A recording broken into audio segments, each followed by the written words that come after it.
Board to order for Monday, November 9th, 2015. The first item we have on our agenda are approval of minutes of previous meetings. I will note that we do not have several of them, but we do have the one for the executive session we held on Tuesday, October 13th. And I had another one here too, I thought. Yeah, there were two. There it is, and for Monday, September 21st. So let's start with the one for the executive session on Monday, September 21st. I move to accept the minutes for the executive session on Monday, September the 21st, 2015, as submitted. Second. Moved and seconded, and I noticed that we were all there. Does anyone have any corrections? One question, and that's just that the discussion of cemetery-related matters is included in the meeting, but that was a workshop prior to that. Do we want to have that as part of the minutes?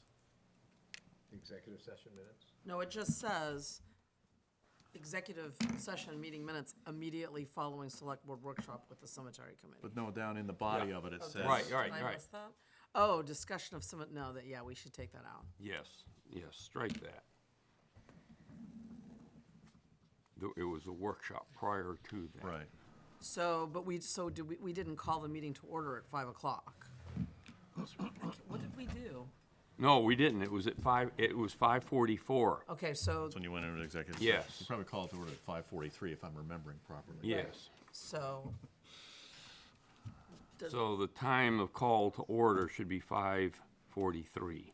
And then take out the discussion of cemetery-related matters. That's correct. The cemetery meeting started at 5, but was not part of the executive session, and was not a meeting, it was a workshop. So, with those amendments, call for the vote. All in favor of accepting as amended? It is unanimous. The next item is the executive session on Tuesday, October 13th, 6:30 PM here at the Opera House. Move to accept the minutes as presented. Second. It's moved and seconded. I do have a question about at 5:6:36 PM. Or is it 5:06? Should be No, it's 5:30. No, probably 6:36, I would guess. 6:36. Okay, the 5: at the start should be removed. Any other changes? Hearing none, all in favor of accepting as amended? 2, 3, 4, 5. That is passed.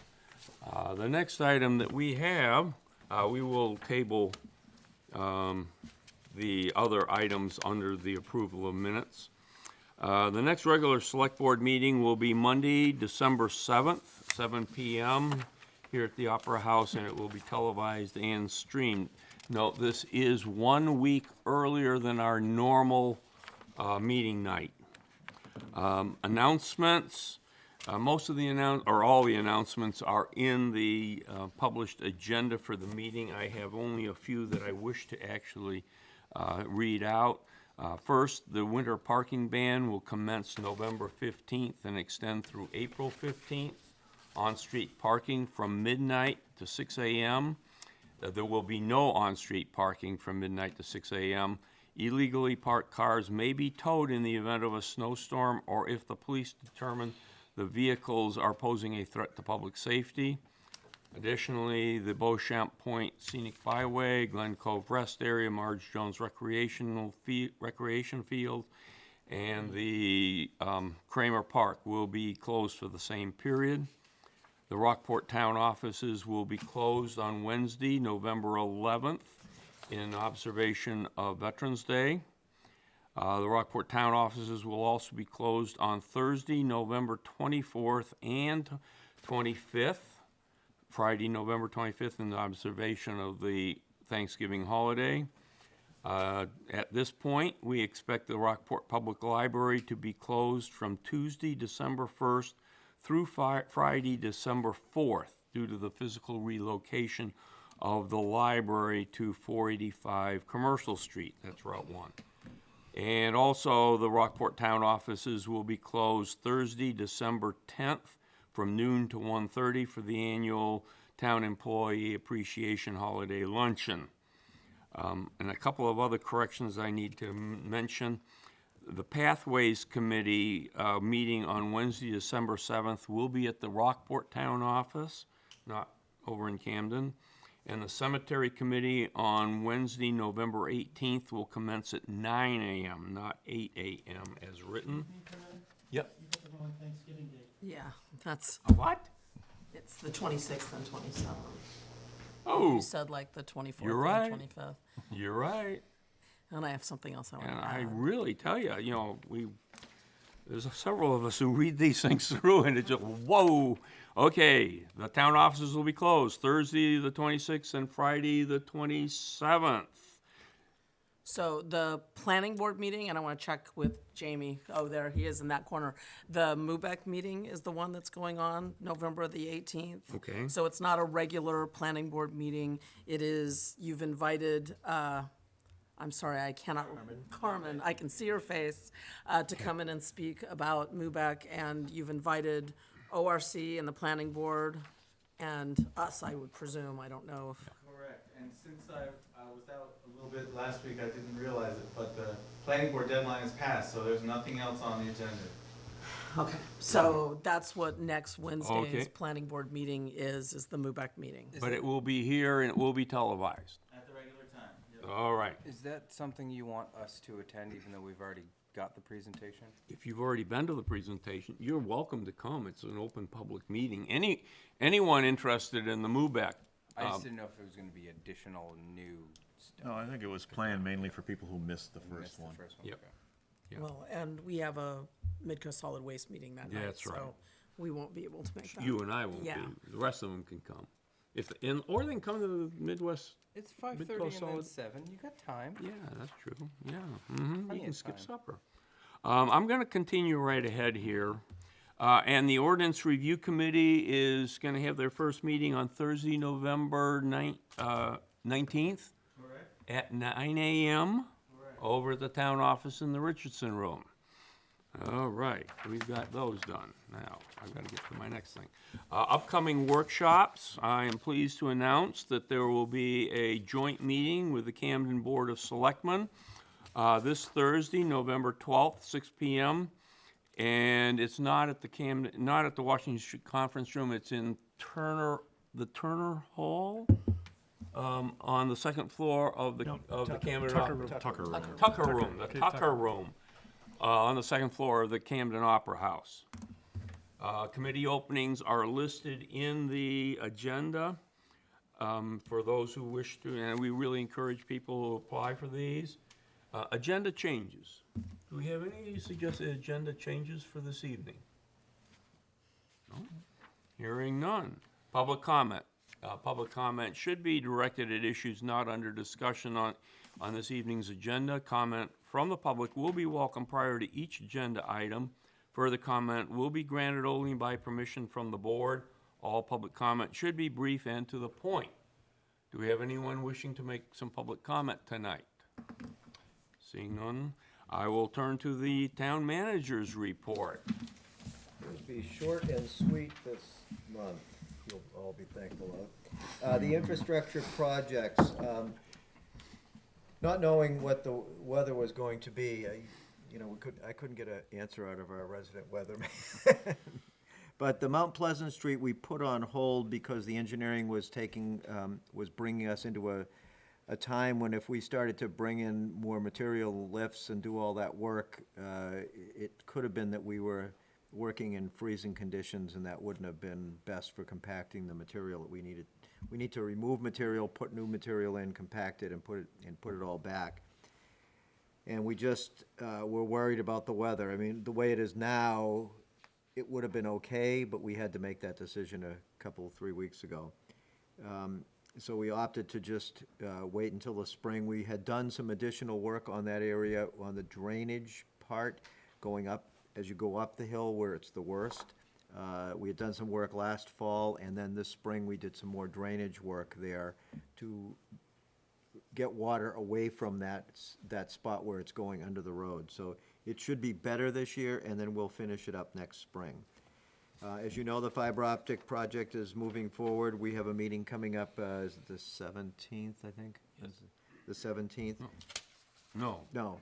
What's we the- had one last We- Friday. Yeah, but you have another one? We just had one. You- We don't have another one Oh, scheduled. you don't have at this another one point. scheduled yet? Okay, yeah, you're waiting for me. So I've got to reach out to Chris and follow up with him and get some more information. So that's moving along. The finance director search, we had, that closed on Friday. We had a total of 16 applicants, and we'll be interviewing 6 of them on Friday. We've set up a team, Bill's on the team, Mark is on the team, Ginny is gonna come back and help, and Jan Rosenbaum on the interview panel. So we have 6 applicants to interview on Friday. We're really on a fast track to try and get somebody back in here, because without Ginny and, you know, it's tough. It gets into my next point is staffing. We're terribly understaffed at the town office at the moment. As you know, Ginny's gone, and she's in Rockland now. Stacy and Scott are both on extended leave. Jamie is, you know, he had a baby, so he's got a couple more weeks of, his wife had a baby, yeah. He and his wife had a baby. It's a team effort. It's a team Yeah. effort, right? It's a team effort. And so, and then in the past week, we've had some illness just starting to rear its ugly head in the office, and it's taken at least one person down, and hopefully not many more. But it typically goes through the whole office like wildfire. So we're struggling a little bit with staffing. You know, I apologize if your packets are a little out of kilter this week. It was a challenge getting them done. The harbor, most of the docks are out of the water. We've just left a couple in for the last-minute boats, and for the harbor master's boat, which is in a bit longer. Depending on the weather, we may leave it in. Typically, we need it to help with holiday on the harbor, but if the weather turns bad, we can quickly haul it out and put it on the trailer and just get it out of the water quickly. I believe they're taking out some more docks tomorrow. Some more docks will come out tomorrow. The fishermen's floats, we try to leave in as long as possible, as long as they're fishing. And the plan is hopefully to move some of to give them a space in the river that they can at least access the boats and docks in the river. So that would be nice for us to be able to do that. Public Works is gearing up for the winter, and they've been just fixing equipment, making sure equipment's in tip-top shape. And then they've also been, you know, on top of all the other things that they do, have been working on helping with the library move. They went up to Bangor and hauled all the library shelving down and put it in the new space, and they were putting it up today, assembling it. It's a job. And Ben, I think, is probably thankful that the highway guys are doing it now, because it is a bit of a workout. And those guys are over there today banging that stuff together. When you go in there, that big room gets really small when you get all that shelving in there. Fire department, on top of their normal calls, Jason has been installing a number of smoke detectors. He seems like he's on the road installing smoke detectors all the time. How many are you up to now, Jason? 30? 72, I think. 72, wow. It's part of that grant that he got. Who was the grant from, Jason? American Red Cross. The Red Cross. The police cruiser, the new cruiser has been purchased and is here. We picked it up. It's getting all detailed and all of the stuff that needs to get on it, and it will be in service soon. The library move has we've started to organize that in earnest now. Renovations to the building will be fairly limited at this point, with only very minimal construction. We just have to open up. There's a very narrow, there's a normal door opening and another normal door opening that are kind of kitty corner to each other and in through a kitchen area. And one of the biggest parts of what we need to do is open that up so it's like a double door opening through. The second door is the one that's kind of the challenging one, because there's a closet on the other side of it for the fire alarm. It's a good-sized closet, and pretty much the only thing in it is the fire suppression system, alarm system, not suppression, but the alarm, which is on the back wall, so we just have to make the closet smaller. So that's gonna take some time, and then open up a bigger opening on the inside, but it's all pretty much just pretty easy stuff to do. And also, one of the other things is, Mike was looking at, for staff parking around the back, is a lot of topsoil back there, and people are parking in, you know, when people were parking there for, Penn Bay, they were sinking in the mud, and so he's gonna go in there and take some of that material off and put in some better gravel so he can plow it and staff can park there without it being a problem. And then also general assistance, since Stacy's gone, general assistance seems to be picking up, like, people seem to know that there's a new sheriff in town or something. But I want to thank Linda for doing a great job helping out on this. It's been, you know, it's been pretty nonstop, a couple cases a day. But, you know, it's all stuff we have to deal with, so. That's my story. Are you gonna be sitting in on the finance director interviews? Yes, oh, yeah, yeah. Okay, I thought you were, but I Yep. wasn't sure. Yep. And about the harbor, well, particularly the fishermen, I see Scott. Scott, yep. Down there frequently, and the implication from him is that they may be staying in longer this winter. Mm-hmm. Apparently, the lobsters are leaving slower than usual. They came in much slower as well, so. Yeah. He's thinking, you know, there could be several more weeks. that Yeah, oh, yeah, we relate have to no, me. last year we left them in pretty long. I think we moved a single float over there, I think. Yeah. Um, Dropped it down to just the one float instead of the. Right, and the it was two an older, sections. I think we have an older float we can move into the place, so if it does get damaged, it's not the end of the world to us. Yep, okay. We had an election, and I'd love to hear what our numbers are. I'm sorry to kind of put you in that position, but do you know how many votes were cast? 685, which is 26% of the registered voters. Yeah, that's still pretty good for pretty that amazing. election, yeah. It was. It seemed like it was busy the times I was over there, but that's It was, pretty and nice. everything went smooth, Great, thank goodness. great. Yeah, I went over there a little before noon, and I think there was somebody that had gone in before me, and there was somebody that came in after me, and so I went home and I told Helen, "Oh, you gotta go over." She went over and she said she had to stand in line, because she got there right after noon. So, Thank you. yeah, but thank you to you, yeah, and to all your volunteers or your people that help there, because they do a great job. Just a quick question on the infrastructure projects. If we're pushing Mount Pleasant to next year, are we gonna have time to get everything done next year? Yeah, they're all, they'll all be separate contractors. They're not gonna be the same contractors will be doing the work.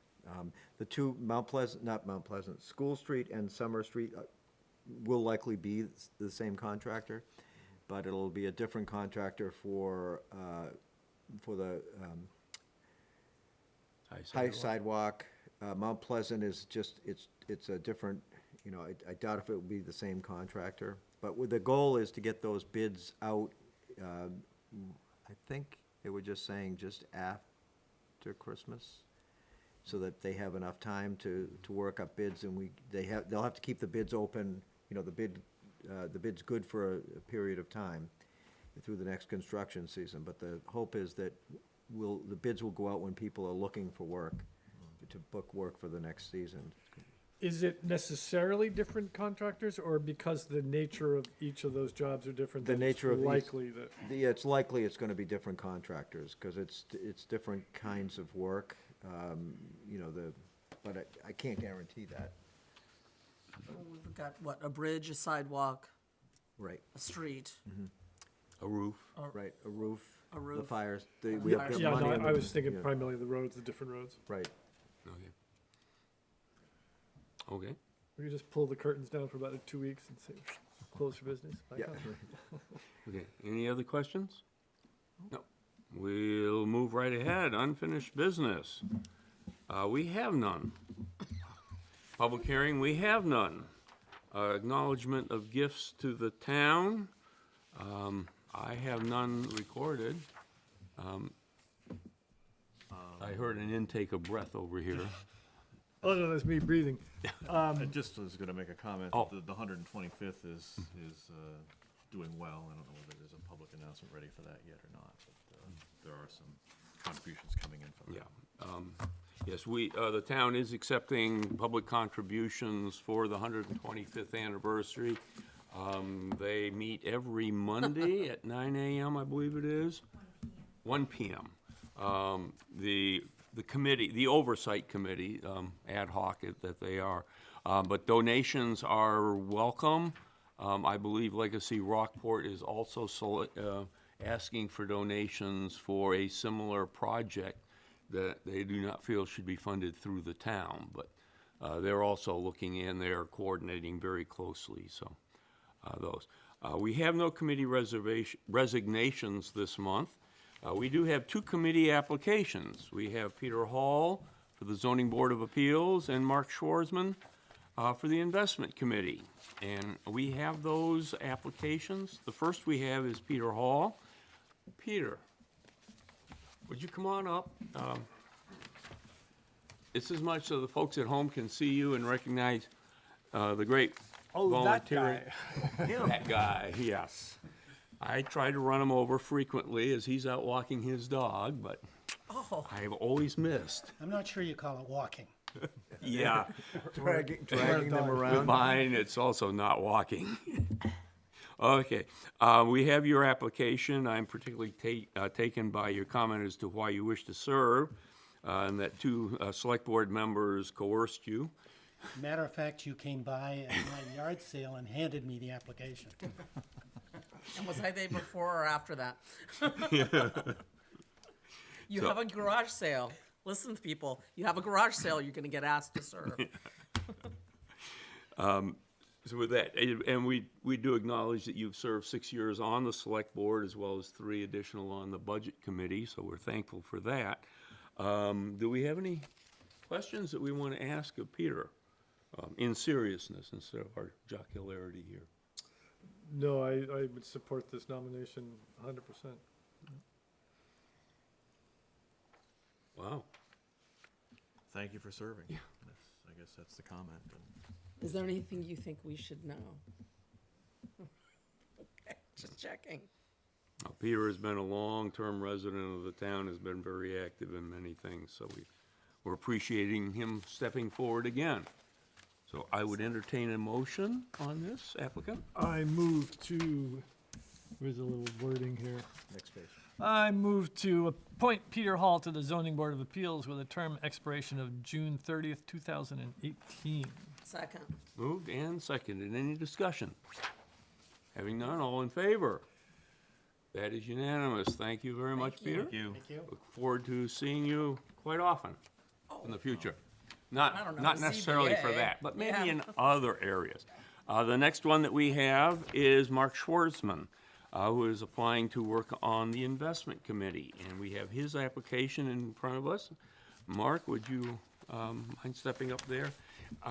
In our packet, we did not have an endorsement or recommendation from the investment committee chair.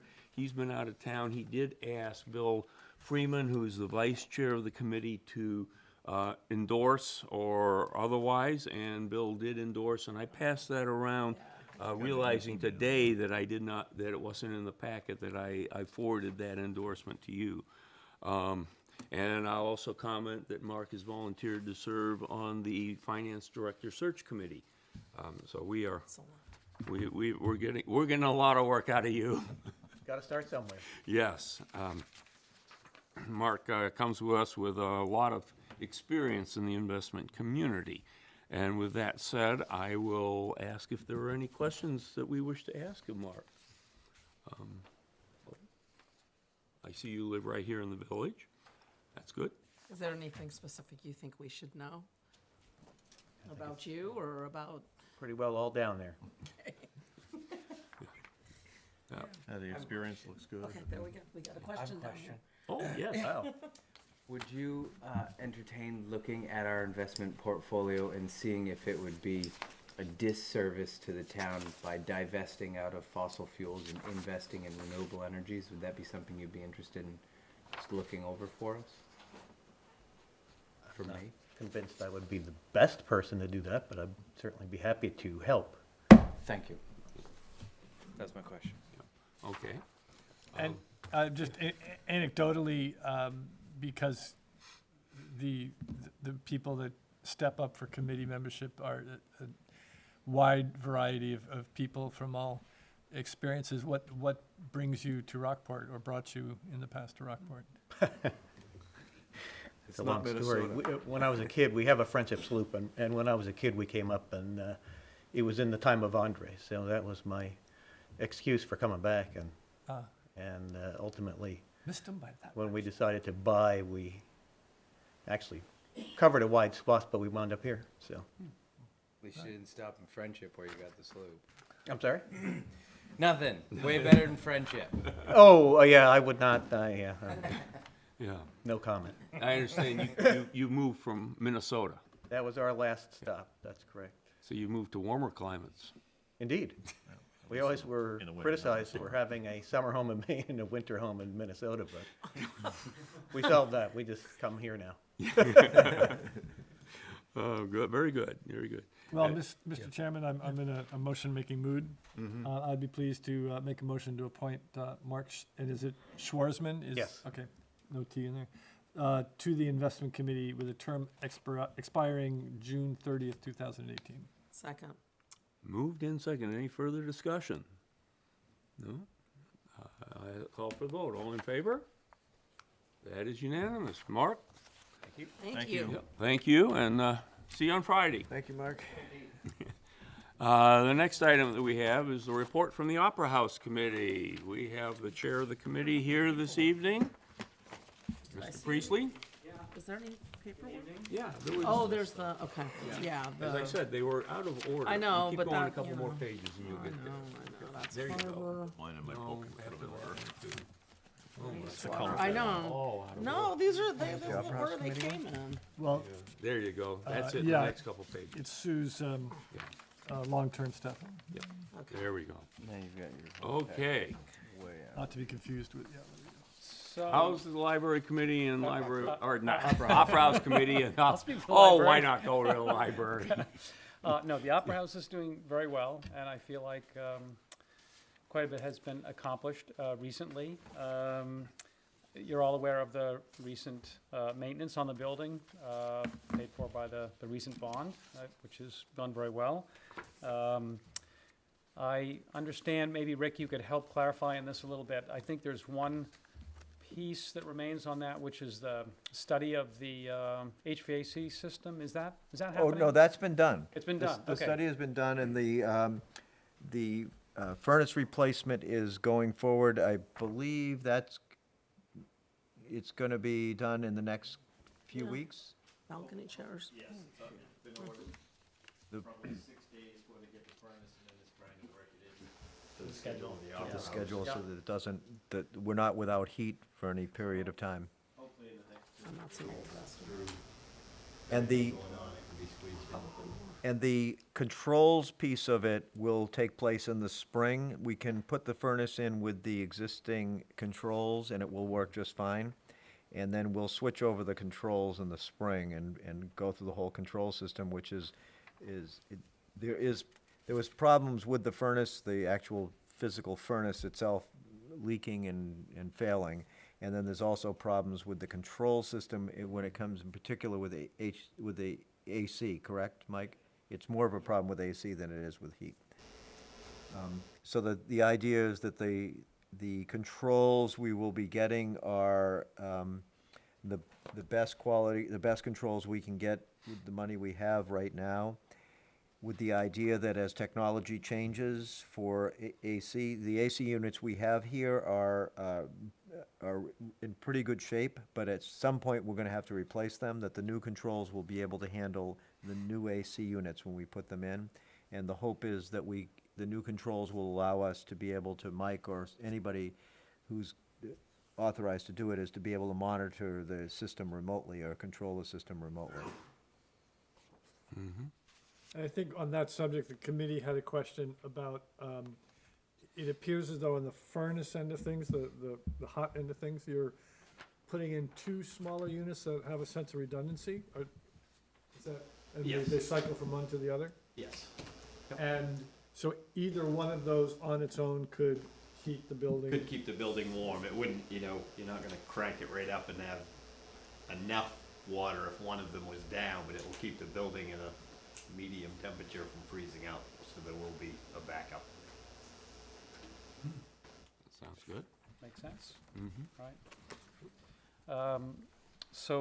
Yeah, and on the, I'm trying to think back when I started on, as chair of this committee, I think it's been 6 years now, I've sort of lost track, but the AC issue, the controls and whatnot, basically has been for the duration of my time as chair, so I'm particularly pleased that we're finally addressing it, starting off with the furnace, as pointed out, but really having a good solid look at particular parts of the system.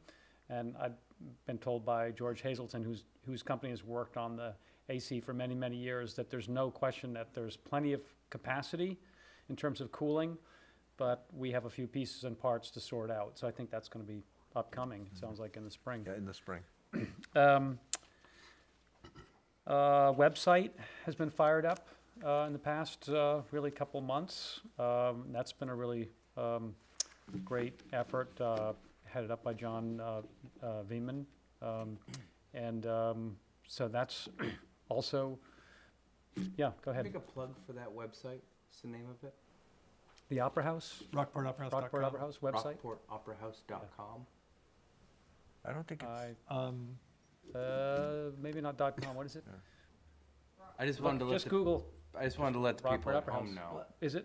Rockport, Maine, I believe. That's the town website. Not the town website, but it's the one that John started for Rockport, I believe. Oh, it's under that one? Right, Yes. right. Okay. Okay. So it's just a side page then. The idea was that we could get more bookings, more awareness of the Opera House as a community resource.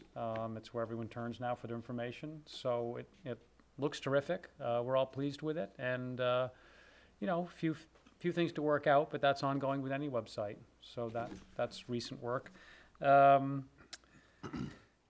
Bylaws. We've been working on for a while, and we're getting close, and actually, Jeff has been helping us with that, and I think we're getting very close, Jeff, aren't we, to Yes, sir. finalizing that? Yes, So, I recognize the implied threat in that. it's official now. The sort of ongoing capital budget information you have before you, I understand. I don't know if there are any questions about that. There's no point in my going over that point by point. You have all of that. So this list has been rolling. Some things get finished Yeah, it's some really years, good. and other things are on there for a Just that. period of time. This is a good synopsis that Sue has put together. Another item, small item that Sue asked me to bring up is that we need to ask you for an increase for the fees for the security and house manager, both. Can you explain the reasoning for that? The reason we need to do that is because each year their benefits go up, and we don't want the town to have to pay the benefits. It is the renter who pays the benefits, so therefore we will be looking at the benefits for this year and asking you to please increase those fees because of that. So you'll have to submit a request to change the fees. See that at a future meeting. When should we expect to see that request? Because, you know, we approve the fees, but we need the request.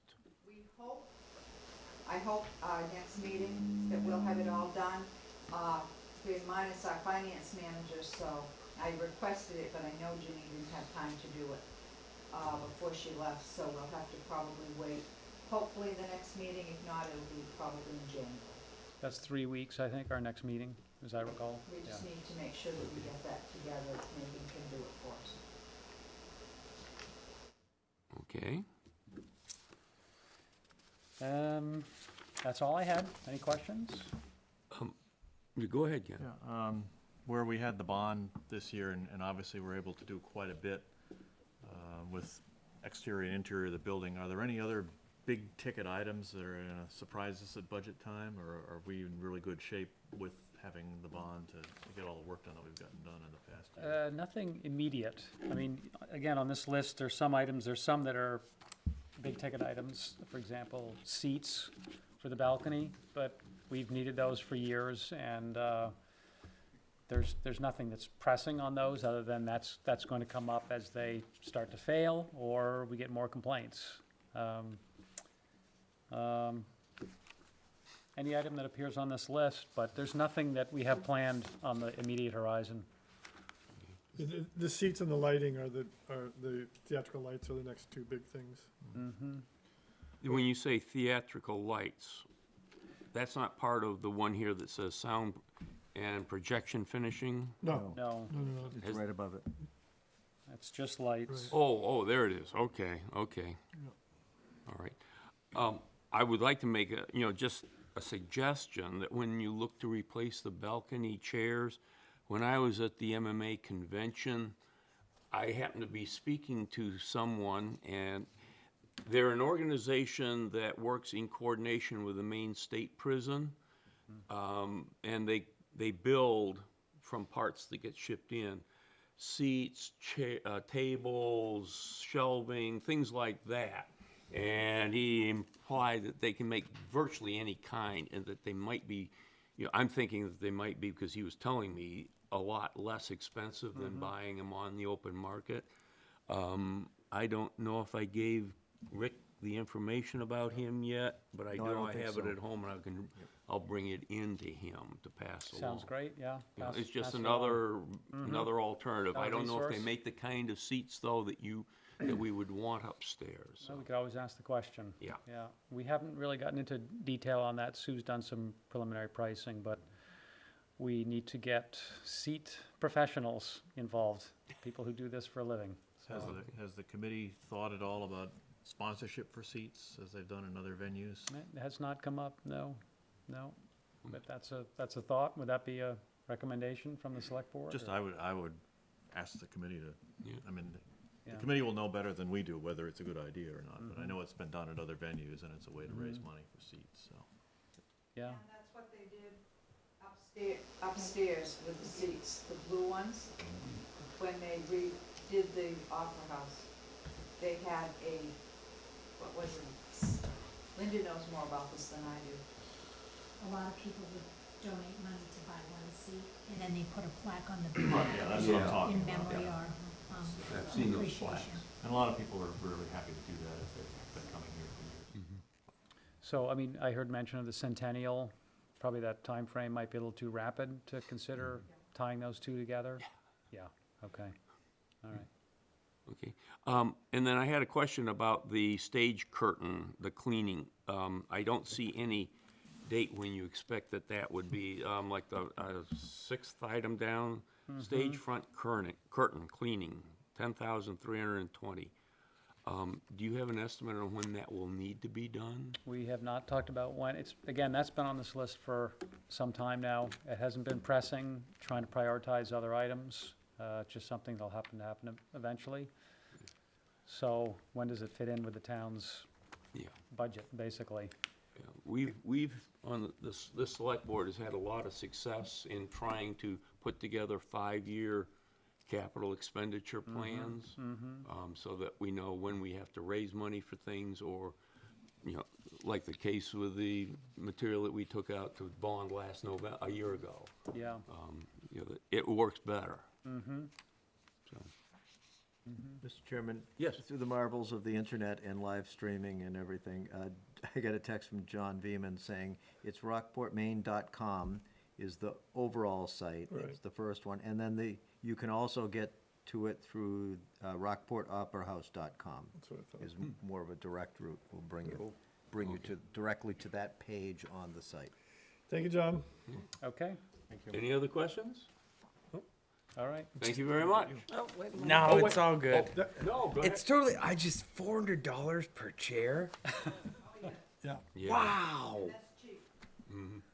Wow. So yeah, you guys And that's totally from- get a lot of rich people But that's to buy from, chairs. that's from 3 years ago. Wow. So, I'm so out of the chair loop. This isn't your typical Up on the top. kitchen. I guess chair. not. You can get a high class though desk swivel chair for like Yeah, 200 Can't put it bucks. in the opera house. Yeah, you Yeah, don't wanna well, put it they've up got- there and it'll be broken They've quick. gotta be rugged. Yeah. The Gotta be upholstery really has to be rugged. rugged, and they flip up and down, and. Plus, you have steam bent plywood that is on 2 different axi. Oh, it's the steam. You know, It's a- well, It's it's the Steam, steam. exactly. Okay. it's all kinds of things. Oh, okay. okay. Thank you, Thank John. you, Thank you. John. Our next item is the approval of the 2015-16 Ordinance Review Committee Work Plan. And we have the draft of this before us. This was developed from our meeting a month or so ago. And we have our planner here tonight. And he's gonna step up to the podium to answer all the hard questions. What are you choking about? Tickle my throat. You lost again? Evening, everybody. Mm-hmm. I'm Jamie Francomano of the Planning and Development Department.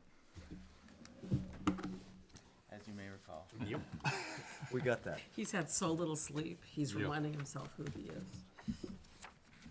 And you're the one that had it easy. Yes. Yeah, he had the easy part of the job. Well, I think Okay. the way Jamie has presented this looks good. I mean, we went through a workshop and then an extensive discussion last month. I think it looks good, and I think Tracy had added the West Rockport Fire Station Yep. issue to the list. Right, and I just wanna Do you want to take that from a question mark to to some more of a priority. And it's more of just finding a way. I mean, I think Jamie understands what we're looking for. And if you have questions, I know that our chief would be happy to help explain them. But I think we've talked about it enough, and I think you've talked about it with the chief enough. Let the record show he's hiding in the back. He's hiding from us. So yes, I would like that to move up. And I don't know if we want to talk about this here or talk about it later when we talk about the ad hoc committee. What avenue we're looking for from the ORC for the West Rockport Fire Station. But it's my understanding that you or was it the committee that sort of has already met, has suggested that maybe we want to look at amending the zoning ordinance for the municipal building that is out there to allow it to be built closer to the lot line. Right. Right now, I think, And what is it, a 907 10-foot modified. setback or something like that? Is it? So for, I think it's a 15-foot I think it's setback. 15. 15? For a brief update on that, the where we were exactly a year ago is Jason made that suggestion, and the town attorney shot it down. She said there's got to be a better way to do this. It's unfair to pick yourselves out and give yourselves your own rules. But when I looked back at the email, and this is after a year of getting the hang of this new relationship with the big city attorneys that we work with, I realized that the objections that she raised on the phone don't really show up in her email, which say, if you're gonna do it, hold your nose and do it this way. So we will certainly have an option there that is a zoning option. It's certainly true that the ORC should do some troubleshooting and figuring out what unintended consequences could result, and it's not an easy one. But rereading what went back and forth between us and the town attorney a year ago, I realized that it's not impossible. It just was much preferred to pursue the land acquisition options, and it's really not, the department head has reached the conclusion that that's a dead end, and so we're back where we were with a zoning amendment. And that option was to try to purchase a piece of the lot that is immediately toward the Rockland direction of the Right. fire station. Right, and that conversation took some time because it is going through probate. The heirs of Linwood Thorndike, many of these heirs own it jointly and severally and have to figure out what to do amongst themselves. Well, for purposes of this discussion, I think it certainly belongs on the ORC work plan for this year.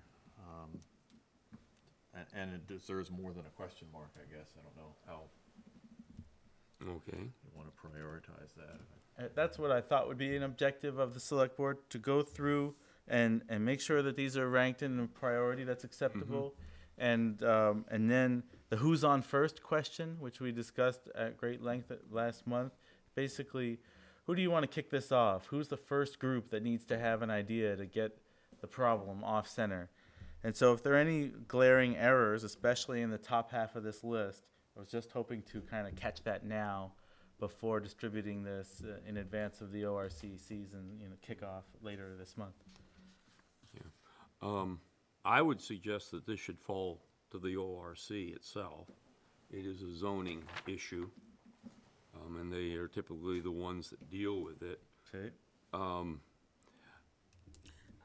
That's the Actually, who. I don't know. I actually think it might be a staff thing. It might be something that Jamie should draft and then take to the ORC and say, I mean, because I think the parameters are already there.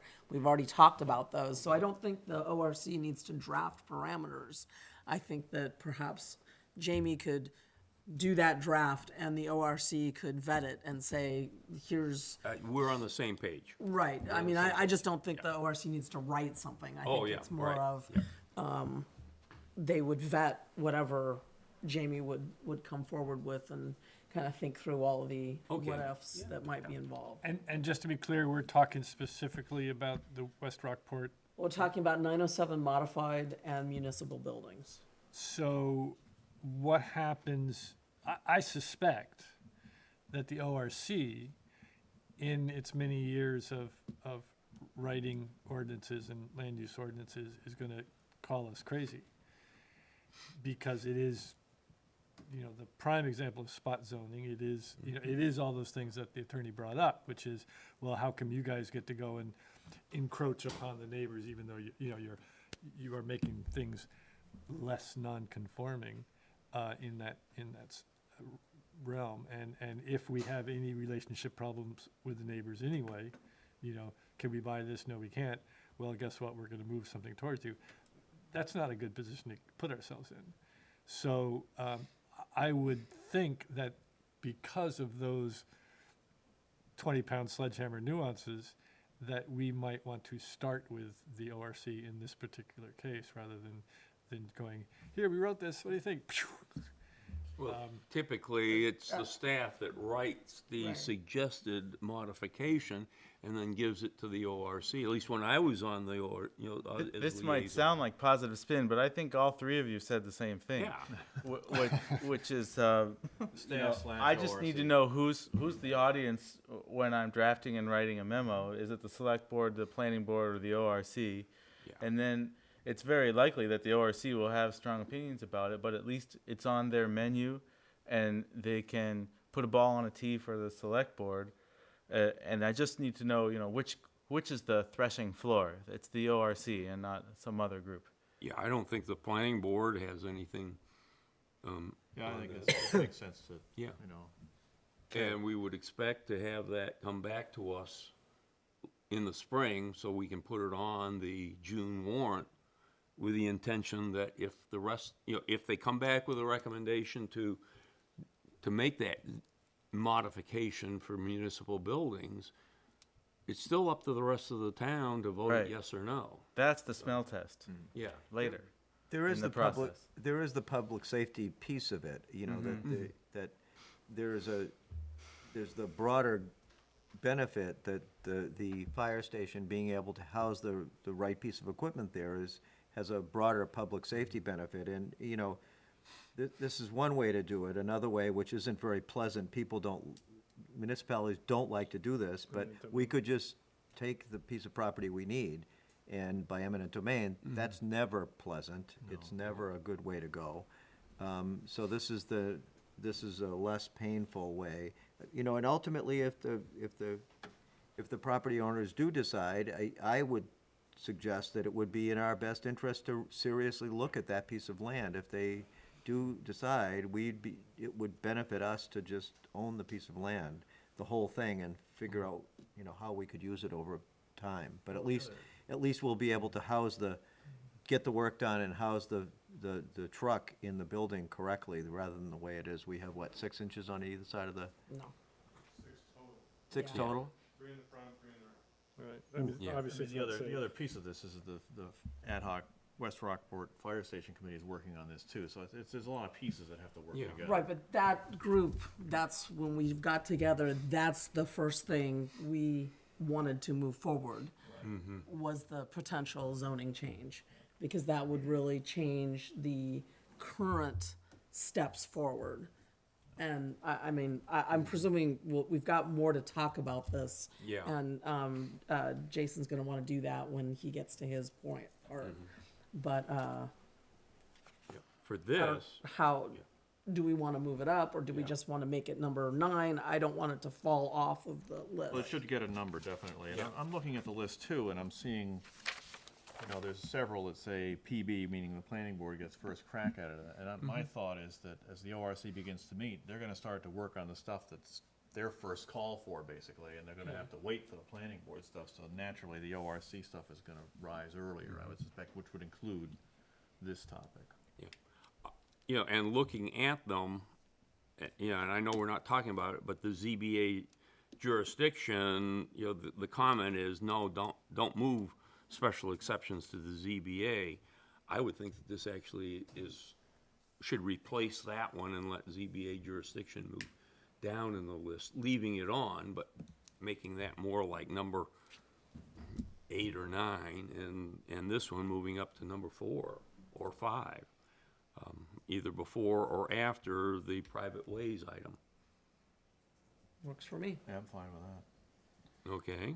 So we're making ZBA jurisdiction, we're gonna make that 9. Okay. And then we're gonna make West Rockport Fire Station, which is really 907 modified. Well, Yep. 908 now, 907 modified doesn't exist anymore. Yeah, it's Okay. not really very clear, I have to be honest. We're gonna make that number 4, Okay. because we don't have a new map with 908 on it. Okay. All right. And then the only other comment I have is the upper floor overhangs. I wonder if the ORC ought to throw that around a little bit and just, see what they come up with. In their copious spare time and humor. Yeah, exactly, late in the season or whatever, just to get another setup, because we've talked about it in this board a few times now, and it seems like an issue that perhaps, at least it ought to be discussed. Perhaps not a high priority, but at least have them a chance to maybe take a look at it, rather than letting it fall off the table. Yeah, I think it should have a real number, since Yeah. it has, real energy behind it. Well, there's a pending Yeah, thing that we've, Right. we've done So more I'd work for suggest less that we make input. that one number 10. And then who does it go to? To, ORC. I would say ORC, at least as an initial discussion matter. The ORC may end up coming back to the select board and saying, what do you want us to do? But I think at least having the ORC look at the issue, and they may have some ideas that we haven't thought of. I mean, I think that staff needs to look at how other places have done it. Right, That's and really. that's part of the, the Okay. staff always supports the ORC, so they would do that anyway. But I think that at least having the ORC talk about it is a good idea. Well, that's fantastic. Thank you to Tracy for 1 month ago in this spot saying, could you give us a chart? Because that guidance It is very, helps. very clear to me. Move up the Walkport Fire Station to swap with that number 4 and tack on the 23 Main Street problem at the end. Yeah. Makes an even 10. Last year, we got through 4 zoning amendments, and only 3 of those were actually on our list. The 4th was kind of an elective. So if you look at this list of 10 and think about a somewhat more experienced planner and an earlier start to Way the earlier season, start, yeah. you can gauge for yourself our chances of completing 10 amendments. The only other question I'd want to raise, and that's the one about the section 803 snack shack versus restaurant issue. We have 2 official snack shacks, and then we have the Fox on the Run down in the harbor. But that's not a snack shack. Yeah, I know. That's a- It's an itinerant peddler. But we do have JJ's down in Glen Cove, and we have Grafham's. Though maybe does that fall under itinerant peddler think because they so. bring it in and bring it out? Don't know. I seem to remember approving that as an itinerant. Yeah. peddler in the past, although it's, But we don't do it every year. We haven't. Yeah, itinerant would be annual. Yeah. I seem to remember that coming before us. Probably did, but it hasn't Well, been they, since I've I been think here. defensively, they have parking to match either one, so that's not gonna be a great conundrum. Yeah, but the conundrum becomes what's the difference between a snack shack with a window that you walk up to and a drive-up window like at Dunkin' Donuts that they've been to us several times asking for an ordinance change down in Glen Cove at that. But that's Shell not, station. and then somebody saying that that's not clear, because certainly when I was on the ZBA, that was clear as to what. But I don't, it's beginning to blur because at the time, we didn't have Graffams and we didn't have JJ's. Right, Particularly the last time their request was turned down. okay, And I remember, because I was the liaison to the zoning board or to the ORC when it last came up, and one of the requests was, well, instead of making a drive-through or drive around like is at the KFC, can we just put in a window and people can pull up and park and come up and get their donuts without having to come inside, or coffee? And, yeah, So- if the, all right, so I'm You see- you starting see to, what I'm I'm- starting to see what you're saying. I mean, the very first thing I would say is that two-legged people and four-wheeled vehicles should not be occupying the same space in terms of yelling into a window. well, So if somebody goes and parks, gets out, walks up, JJ's, they park right by the window, because that's the way it's There's a organized. deck there. JJ's is a project that the planning board loses sleep over. Yeah. They consider it, poorly designed and poorly provisioned. And last year, a similar project was approved about 3 or 4 houses down from 17 and 90 along 90. 90. Yes, right, Route 90 takeout. But it wasn't constructed. These are the owners of the Canvas, et cetera, Yes. who got a permit to do this additional use. And it began to be a bit late in the season, and they decided to delay or forget all about it, who knows which.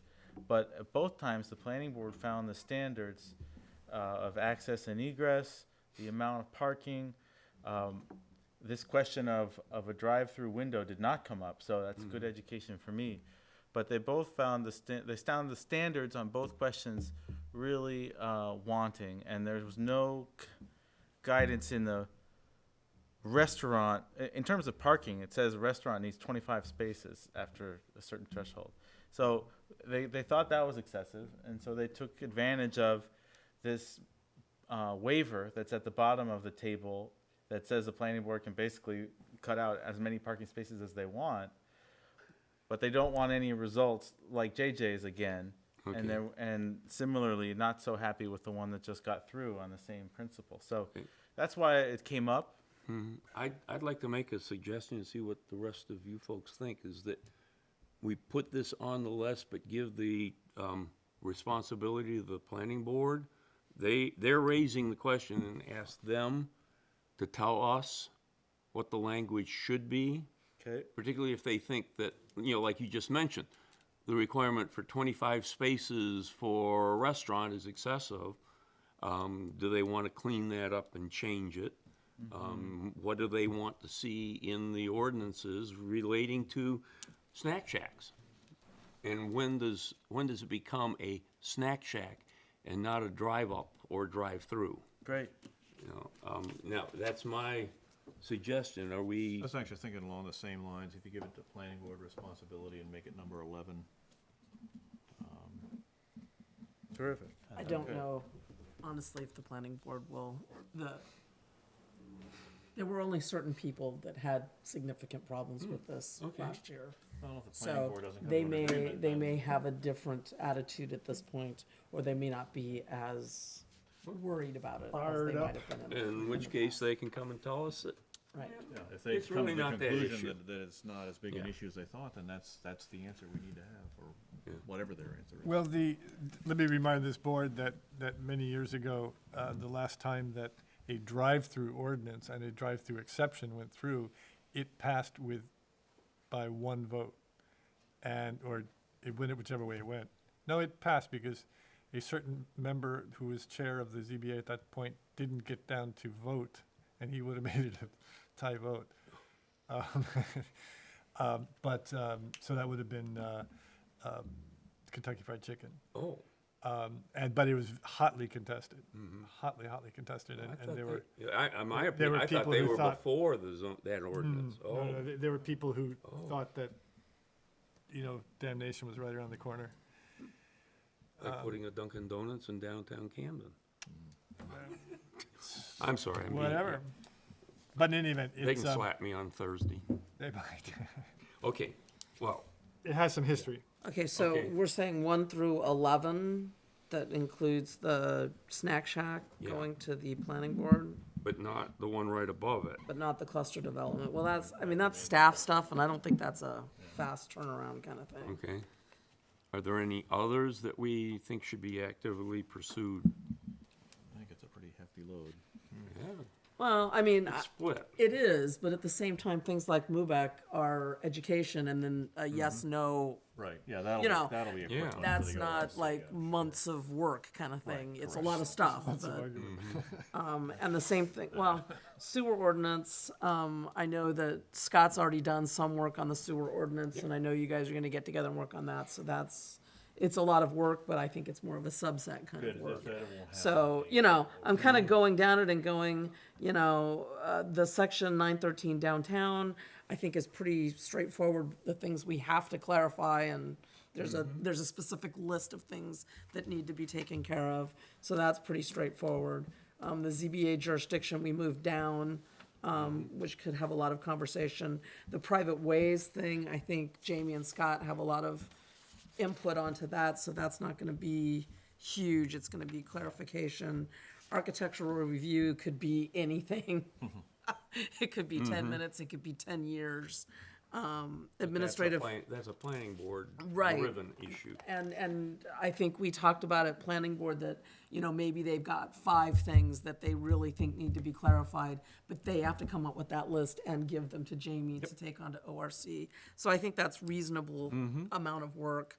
The double-sided signs is gonna start with staff, and that's gonna be, that one may take up a lot of cycles for a lot of different reasons. And then we added West Rockport Fire Station. We've got the ZBA jurisdiction stuff and the upper floor overhangs, which is mostly research, I would think, and then the snack shack. So a few of those are cans of worms, but most of them are pretty straightforward. I think Jamie can kind of steer that ship right through, and the ORC can make some good decisions. Well, I will move then to approve the 2015-16 Ordinance Review Committee Work Plan as amended, taking West Rockport Fire Station to number 4, placing the ZBA jurisdiction at number 9, upper floor overhangs at number 10, and the snack shack at number 11. Second. I get it all? Second. Give it to Tracy. Yeah, I think you did. Yeah. I just have one last thing. Okay. That stealth tower, can you give me just a brief synopsis of this section 809.4, the stealth tower, and why the voters? What we have in our ordinance, did I write when that happened? 207? 2007. Yeah.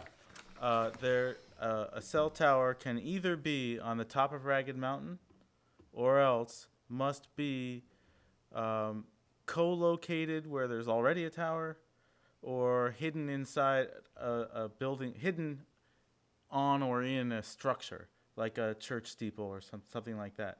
So there's absolutely no way to get a new location where there's nothing now and you want a cell tower. If there's a building where you can hide your cell pod thing in a chimney or on a chimney, then the ordinance is open to that interpretation. And so this came from a kind of middleman type organization that brokers site acquisition and approvals for lots of different companies. But they said that one particular cell phone company has a patch of Rockport, which is kind of Rockville down towards Lake Chickawaukee, and it's a little bit of a valley where they don't have very good service. And you know, who's the expert in whether it's economical? Probably they are. And they thought to themselves, we should put up a small tower here. It's going to serve enough of our customers better than before, and it's worth it. And what they proposed was a cell tower that is disguised as a tree. And so initially, we plugged our noses. I mean, what do you call that? We thought that was crazy, because we've all seen those awful fake trees. And they said, no, this has come a long way since then. Take a look at this. This is a really They showed us a tree-looking bunch tree. of pictures that were just as ugly. And so there was no better I thought way it was to. Purdy. That was a damn Purdy tree. We don't, this isn't on the work just plan too now, right? No, it's not. No, Owen asked. And the only thing I was It asking was about honest was the because it was voters X'd closing out. it down. Yeah. Oh, Yeah. okay. So on top of this picture not passing the Four Corners test with everyone who went to that recent workshop, only 8 years ago, the town did this, pretty all encompassing zoning amendment. It's clear that would have been really controversial at the time, and a lot of people were involved, and this is the result they got. So those are two reasons that I was hesitant to get into it, and I think those are some reasons why the select board is leaving it off the list. Yeah, I think in our discussions too, it would have been trying to define, how much space you'd have to have. It would have just been a huge undertaking, for On a project like a this, small benefit, I think. I have kind of the same question as overhanging balconies, which is how much should we give the applicant a longer leash? If it's not worth the town attorney spending 20 hours figuring it out, should we say to them, go ahead, have your own attorney work on it? Or is that just leading them on because we're gonna shut them down anyway? They come to us and say, "Can I have this?" But there's nothing in their hands. They're not showing us just exactly what they propose to put in the ordinance. Well, like happened up on Beach Hill. If they get the number of residents equal to 10% of the last gubernatorial election votes cast in the town, they can bring it to us and put it on a ballot. Yeah, But, I think Jamie's asking something else, which is Oh. considerably more friendly than that move Oh. and yields better law, which is to say, if we're interested in something being codified or at least having something to consider, it makes sense, perhaps, Jamie's fishing, to have the initial expense go to the person that wants it to happen, and then that means that there's a structure there that exists so that our attorney can go, yes, no, let me look into that, and have you thought about this? Yeah. And so, And that works too. and I think that that's an appropriate strategy for an issue like this, particularly when with a fairly mature set of ordinances, that could model the way of somebody doing. Who knows if we'll get to it this season anyway. Yep. But what I observed is that reasonable people can disagree on, is it a good idea to say to the cell phone company or the owner of 23 Main Street, we're stumped. Why don't you write the zoning amendment and we'll take a look at it? Yeah, I think some people are uncomfortable with that. Yeah, I am uncomfortable with that. I don't necessarily think you want to ask the person who wants a benefit for their property to write an ordinance that's going to cover perhaps more than their property area. It seems, they can certainly come to us with a request and say, I have this issue and I'd like to find a way to solve it. But I think if we ask them to write the ordinance that they would want, that's not But it's still- necessarily the best way to start. I We'd don't, still go through 5 more drafts or 20. well, but I agree. the starting place would be different. Yeah, I'm not that comfortable with that. Or they can write it and present it as an item they put on the warrant by getting the number yeah, of signatures. They always always have They that always option. have that But option. that, Yeah. For a single almost person, universally, that makes for bad law. That's true. I'll give Jamie one thing to list for next year that falls into this category, is that we have, to my knowledge, we have nothing that covers tree houses. Now, do we want somebody who makes tree houses professionally to Oh, yeah. come to us with an ordinance? Personally, yeah. you know. You're talking about tree houses that people live in, or a tree house that a kid makes in a tree with his dad and pounds a couple Yeah, of boards because up if you there? regulate that, I'm gonna be pissed. I just gotta say. Right Says the now, boy right now, with I'm putting all the something up for a kids. little zip line for my kiddo, and I gotta go see Scott Bickford. well, there you go. Right now, if you were to put it up and if your neighbor were to complain, you would have to take it down. They can't see my house. Okay, we have the motion, and it's been seconded. Do we have any more discussion or Which I guess questions? is why I didn't do it 5 years ago. Hearing none, I'll call for the vote. All in favor of the motion? That is unanimous. Thank you. Thank you. Thank you, Jamie. The next one is to formalize the creation of the Rockport Fire Station Ad Hoc Committee, the West Rockport Fire Station Ad Hoc Committee, or any other way we want to phrase that one. We have, The ones that snuck in, took the horses and are now galloping up the I was just gonna say, we lost the last of the public there. oh, Was it? gee, okay. Oh, it wasn't something we said. In any case, we have a list of 7 names being presented to us to compose this committee. The it's chief on will want to be on it, Lieutenant Bill Lane, Lieutenant Greg Collins, firefighter Alan Mitchell, Select Board Member Tracy Murphy, Amanda Austin, and her husband Brian Austin are the ones that have volunteered at this point. I move to approve the members of the West Rockport Fire Station Ad Hoc Committee as presented. Moved, second. it's seconded. Let's have some discussion. Well, first of all, I don't want to be a voting member. I mean, I just don't think it's appropriate for me to be a voting member. I don't mind being as part of the work group and going and all that good kind of stuff. But when we have an ad hoc committee like this, we really need to make sure that we've got a variety of voices. And I don't think that it's necessarily appropriate to have a member of the select board as a voting member. You can just be a liaison then. An ex Right, which I'm officio. fine with that, and I don't mind going, and it's a good bunch of people with a lot of good ideas and who really care about what's going on out there, so I don't mind doing that, but I don't feel like I should be a voting member. Would you like to make a motion to amend to make you an ex officio? So moved. Second?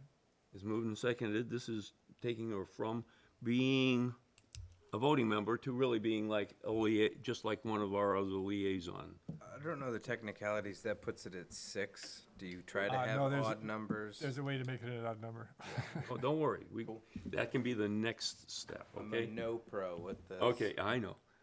Do we have any other discussion about making, amending the motion? Yeah, while we're amending the motion, do we want to throw the chief under the bus too?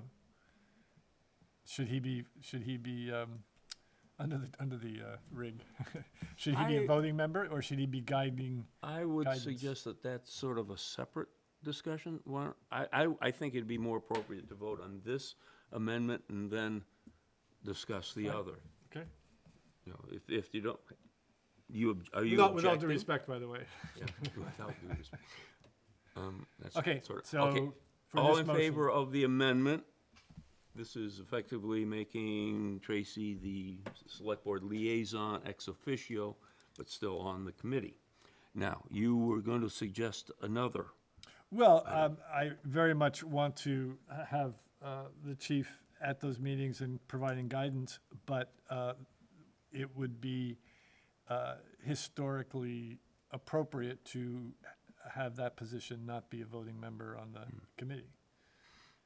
Okay. Because Your thoughts? I mean, I think Care one way or the other? the long and the short of it is that, I don't think there's going to be a lot of voting involved, in my opinion. I think Tracy will back me up. I think there's really not going to be any voting. I think it's going to be more, what are the options, and let's just find an option that'll work and let's go with it. I mean, we had a impromptu just get together, not an actual meeting, on the 28th. All but one member was there, and we spent a good 2+ hours. We did a complete review of the building and inside, outside, the roof, the structure. So I mean, I don't see. I mean, I'll, from a voting standpoint, that's fine. I mean, I don't foresee any type of real voting taking place. That's I don't know if guess Tracy.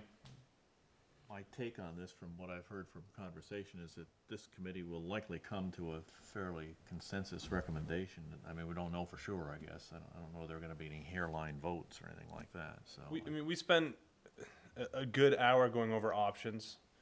There was discussion of the centralized fire station, somewhere where the DOT lot is, the property across. Unfortunately, from a DOT standpoint, we can't do it there. We looked at 2 other properties near the West Rockport station, or the current location, which I think we were 100% in agreement, it needs to stay right near that intersection. The one that we looked at was in a floodplain part of it, it would have been a great property. There's one that is a potential for a donation, but it's set much further back in the woods. There's a lot more restrictions involved with that, from my understanding. There's approval for architecture that has to be done before we can even agree to that one. I think the consensus is what we came to in a short gathering was that that location is really the only location that we can come up with right now. I just sent out another email to the Thorndike family today, asking again what the price would be. It is currently not on the market. They have all agreed that they would sell it potentially to the town of Rockport or the fire department. They cannot sell a 10-foot or a 20-foot piece because of where the septic area is. It would impede on the setbacks of that, which would prevent them from fixing or doing certain. They've had a couple people come in and look at it. So that's what we're looking at. I mean, that's really our biggest push right now, is to see if we can do something with that property, because then if we can do that, then it opens up a bunch of other doors. Okay. So I don't foresee really any voting taking place, but I'm sure I'm more than willing to be removed from the voting line. I'm actually comfortable with having the chief have a vote, quite All right. honestly. I think his expertise is what we're looking for. Okay. We're good with that? I am, I don't know whether. So we have the motion, and it's been amended. If we have no further discussion, I'll call for the vote on the amended motion. The motion as amended. My only question, I haven't read the charter in a while. Can we have married individuals on, both on a committee? It's an ad hoc committee. An ad hoc committee doesn't make any And difference. especially if there's not going to be any Nobody's voting and motions. supervising anybody or anything like that. Well, They're gonna bring their decisions or recommendations to us anyway. Right, I mean, they're not going anywhere with this, and at this point, I don't feel like there's a monetary payoff for them with this. I mean, I think it's a good question, but I don't see this situation being an issue. It might be with a quasi judicial board, and there are state laws against, for instance, a husband and wife being on the select board and the other one being on the Board of Assessment Review. Right. But other than that, I don't think that's an issue. And I don't think the charter speaks to it either. Yeah, and Speaks to actually, some nature. when the two Austins, actually it was Amanda Austin, I believe, that was approached, she says if she couldn't make the meetings, she'd have her husband go. So, I think we're gonna see her more than him. She's the primary in this. yeah. He'll be there when we can, to help out. Are these people both architects? Is that what I understand? Yes. Okay. They're rebuilding the house on the corner of Mount Pleasant and 17. That nice old, They're right down the road. Yeah, they're right around the corner. So they have a vested interest in it as well for that area. Yep. All right. no further discussion, I'll call for the vote as amended, or the motion as amended. All in favor? That has been approved. Good going, chief. Thank you. You can stay for the rest of the meeting. I would, but thank you. Wow, I can yawns are hear getting the deep. regret in He his didn't even voice. have a good Right. excuse. That regret. Okay, Kids, dinner, nothing. we're losing another one. Cemetery. Okay, let's move on to the discussion on the Really extension. interesting now. Oh, There's people at home. May I have order, please? Thank you. Our next item is discussion and vote to extend the non-resident burial moratorium on the Seaview Cemetery. The cemetery committee has recommended to us that it be extended through until next November. The current one expired the 1st of this November, I believe, or was it the end of the November? The end of the month. So this would be a 12-month extension to the end of November 2016. And as part of the discussion in the cemetery committee, the cemetery committee is gonna look into what's called a columbarium, which is a structure which will house cremated remains and can hold a lot of them in a very limited area, and that may be a solution to the overcrowding there, and so that's something that the cemetery committee will look into. The cost of it is, I think the number given was around 40,000 for one that we were looking at or something, so it's not an inexpensive item. One of the suggestions that was brought up within the cemetery committee would be perhaps Camden might be interested in helping with that in return for allowing their residents to be interred there as well. That solves one of my issues. Wait, interred solely in the columbarium or in the entirety of the cemetery? Well, that would be for discussion, but probably in the columbarium, certainly at least in the columbarium. If they were gonna assist in the payment, If then they, yeah, should that's- have a, Exactly, and that would be a way, because I'm sure there are gonna be Camden residents who would like to have that be their final resting place. Part of the idea for extending the moratorium is to give the cemetery committee time to look into this option and maybe provide some guidance, and I don't know whether we'll get it for this budget year or not. I mean, it's gonna be something that if we construct it, it's gonna be there forever, so you don't wanna rush into it, but Okay. certainly some early work is being done on that.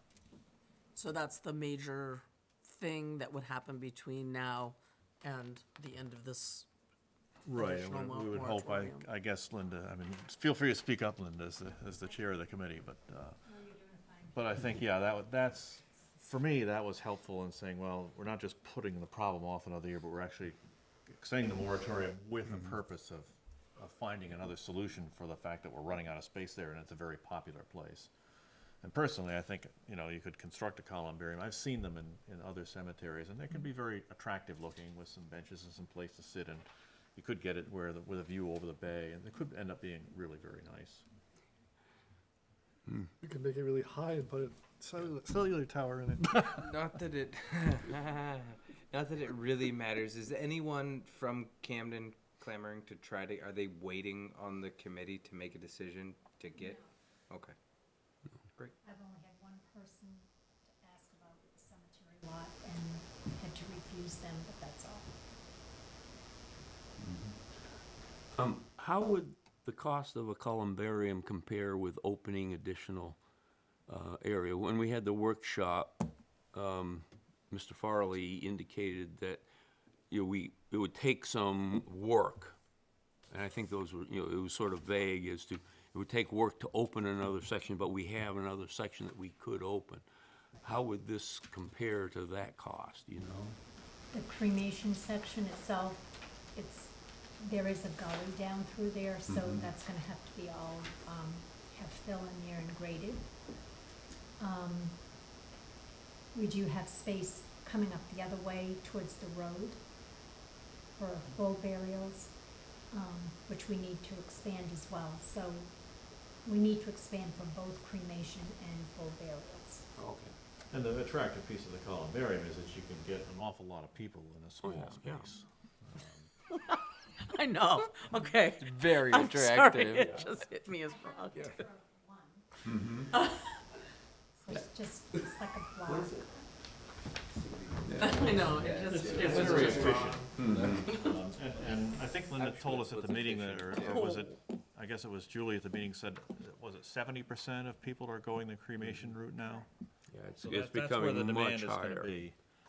And this is just this is a small one, actually. I've seen larger ones, but. Oh, yeah. And there's a lot of different. Look, it's overlooking the bay. I just throw my mail to my dad on the. So, okay. It's all just Um, for Top of ashes. yeah, Well, that's the point. The first thing is on Get a little the request to continue the moratorium through November of 2016. So moved. Second. Moved and seconded. Do we have any further discussion on the moratorium? All in- I'm glad to hear that there are specific plans that need to be considered and worked on in the next year, and that's a good reason to extend this moratorium. It's not just to push it off. There's actually things that can be looked into. Okay. Any further discussion? Hearing none, all in favor? That is unanimous. Do we wish to give any ad hoc guidance as to, we are in agreement to pursue this columbarium idea? I mean, I think it's Well, you within, kind of have to. it's within the cemetery committee's purview to advise us on that, and they're going down that road. And I think unless a member of the board stands up now and says it's a horrible idea, I think the cemetery committee will move What forward with I it. think the bigger question is, do responsible. we wish to invite Camden to indicate if they wish to have a monetary component of this and participate in both the planning and then having access to the burials? I think Bring it up on the certainly a 12th. topic- Well, exactly. I think we should bring it up this week and at least in an informal way at our joint workshop and see what they think. 'Cause I Okay. think they have. Until that committee has had a chance to work and look at it, it seems a little premature to really plan it. I think. No, yeah, I think just informal- assessing interest is all I would do at Right, this and I point. think their question's gonna come back as how many people have come looking, and obviously, there's already been at least one, and they were Camden And residents. they have their own cemetery issues, which we're not necessarily aware of too, and they may say, oh, this is a great thing, it can really help us, or no, we don't need it. I don't know, but we can ask. We do have a number of Camden residents buried there, Oh, yeah. so. My father-in-law's there. My father-in-law. Yeah, I know, I heard that. I was wondering if you were asking for, a special motion for exception here for No, no. other people He was and asking for a special emotion. Yeah, right. emotion, okay. I know of one. We'll send you an emoticon or whatever. One. Okay, so I think we're done with that. The next item is to provide specific guidance to the Ad hoc Technology Committee when it is formed. I had passed around, based on our earlier workshop, a to-do or should do or should not do charge or mission statement. I'm not sure what we want to call it. But this is based on the notes that were taken by Stacy at our workshop, and then put in sort of a more readable format. One of the things I was thinking about with this is that what we're looking for is basically an online presence. We're not necessarily at this point looking for input to say what kind of new server we need to have in the town office kind of thing. And some of those things could peripherally come about specific needs that this group could potentially come up with. But is it that we are mostly looking for an online presence? Is that part of this charge? Is managing and shaping and dreaming about our online presence as compared to just technology? Because technology is a lot of different things. And I looked through the list and went, really, all of the ones that ended up here, for whatever reasons, are more of the online kind of questions. And is that accurately reflecting what we are looking for in this committee? I got the impression in our workshop that while the online presence was part of it, it certainly, and perhaps an important part, it certainly wasn't all of it. And there may be other ways that technology could make government more efficient, effective, accessible. We talked about reducing the use of paper and stuff like that, so I. But none of them ended up here. In the examples. Except for the paper forms. Well, but I think that the. Online registrations. That's online. Yeah. But I think that the very top part, well, a couple things, making town government more efficient, effective, accessible, and also not using technology to eliminate the possibility of human interaction. Those things, I think, are a little more all-encompassing than just an online presence, in my opinion. And I think the committee would want to take a look at that and have some suggestions. Well, quite honestly, I think on this particular committee, we might be doing it backwards. I think we assemble a group of dynamic, smart people who are then going to put their heads together, and in the first 45 seconds, they're going to come up with a better list than this, and then they're going to just go up from there.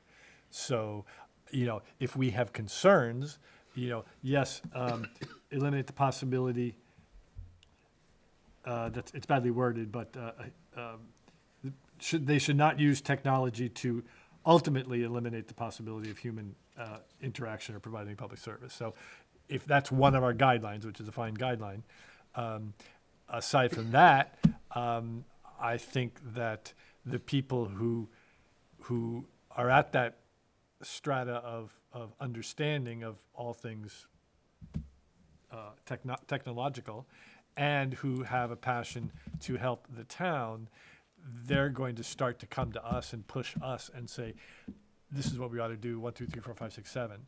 And this list is not as valuable as a list to another committee that, that wants to know, hey, we're together, what do we do? This committee's not gonna have that problem.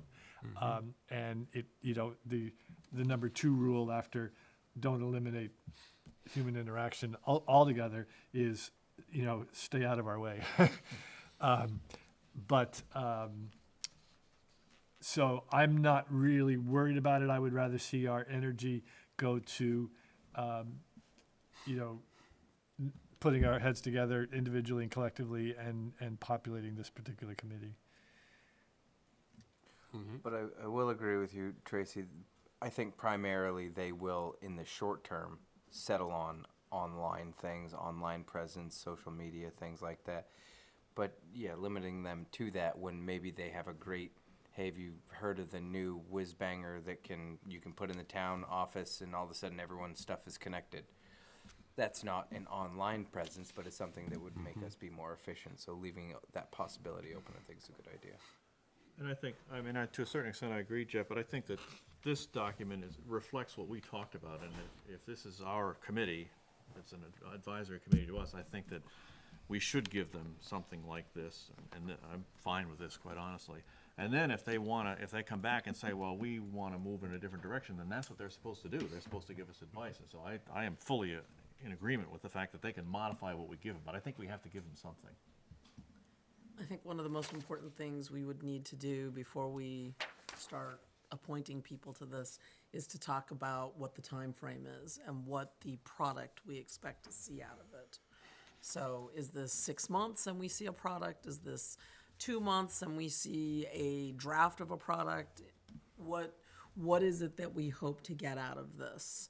And I think that's something with all of our committees we need to keep in the forefront of our minds when we give them a charge is what do we expect to get back and when do we expect to have it? And especially the ad hoc committees, because I think you get a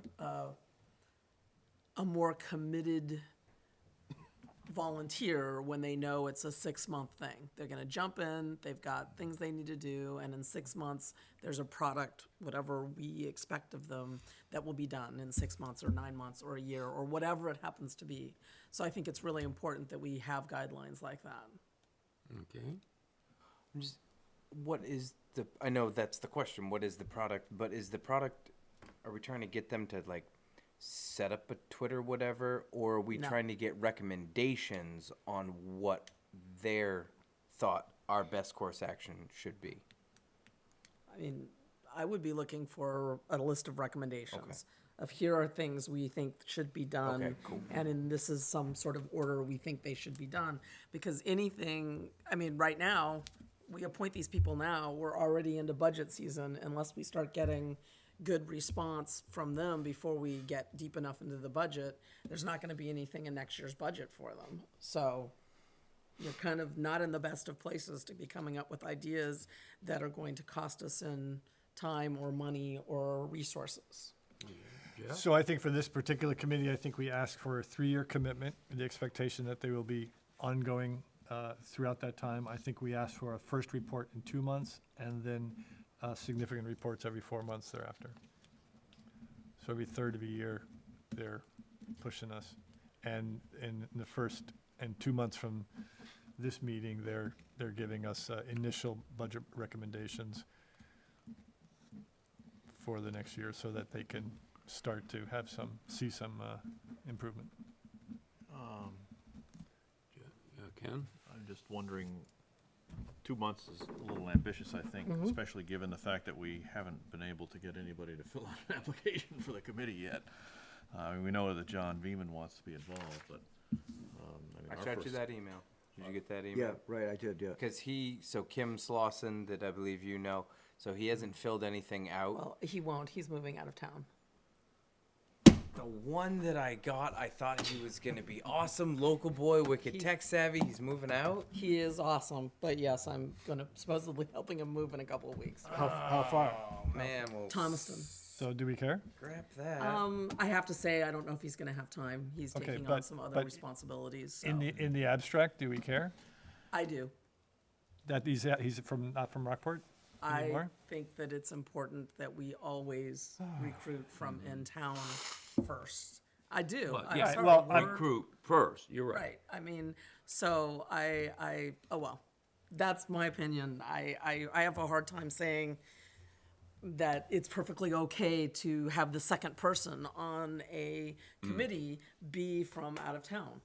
And he's a great guy, he's an old friend of mine and I love him dearly, but I think that part of our charge as elected members of this public is that we need to always search hard for people within our town first.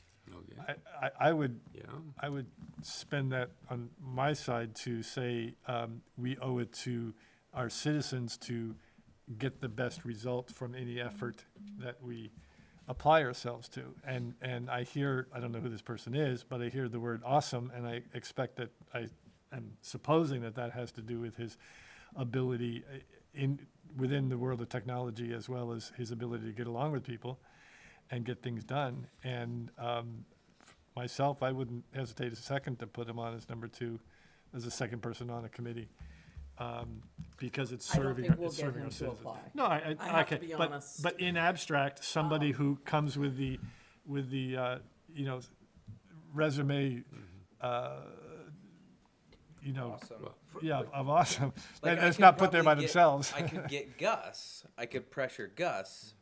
But he would, that's a Gus conflict lives of in interest. Camden. But he's already, I Is mean, that a there's, conflict? there's. Well, he's already working. But there's also, I mean, you may want to consider as a threshold for somebody to be serving on a committee like this is if it's somebody that's the IT person for a local business, that has specific expertise, it's a business here in town, say it's a big bank or somebody else that works locally, works at a local business, and the business wants to donate that person's time and effort. That may be a way to get over the residency requirement, but you're looking at a specific, And I'll say what I've said all along about this. I think these committees should be composed primarily Primarily, of yeah. Rockport residents, but if we have somebody with expertise who's willing to serve the town, who lives nearby, I don't have a problem with it.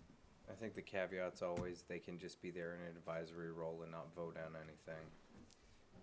if The thing necessary. is, what we're talking about here is we've got one person that's indicated an interest, and we're arguing whether the second person of 2 must be or can't be, and if we need people and help,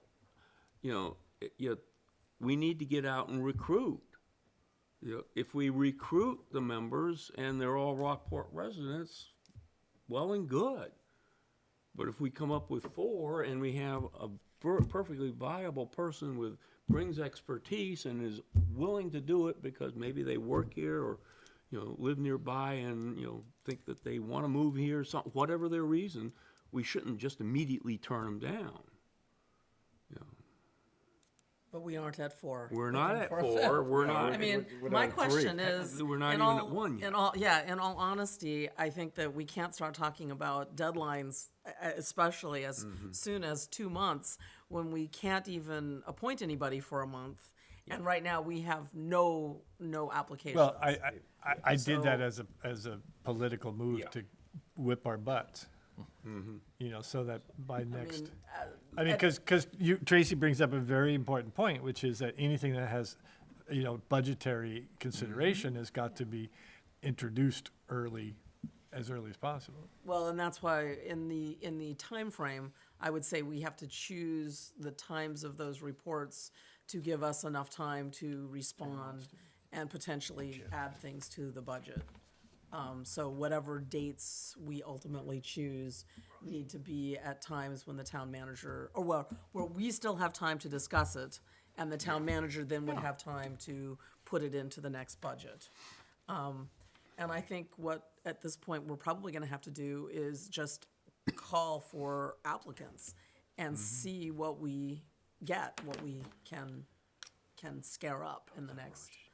3 weeks, because our next meeting is 3 weeks. Right, it's early.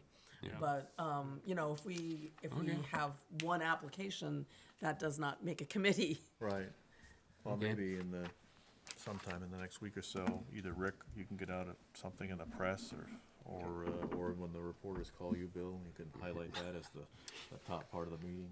They call you We're every looking day, for don't they? Technology committee people. Hungry for information. Yeah, yeah. Okay, all right. We set, And I think, as a final comment, I think that what you've prepared here is fine to give the committee, as long as we, as Jeff suggested, allow them the latitude to say, well, we Come think back and that, tell us where it's wrong we and think what you that think we should need to be. focus on this and this, and this other item that you didn't have there, and this one item that you did have there, we don't think is so important. And we probably need a liaison as well. we will, Did we already do that? no, Oh, okay. we will have to think of that. Actually, we will need to think who wants to be that. I thought we settled on Jeff. Was I in the room? That was good. That was slick. That was really slick. Yeah, that was that meeting you missed. Don't worry about it. Yeah, that teach you not to come to all our meetings. Okay, let's move on here.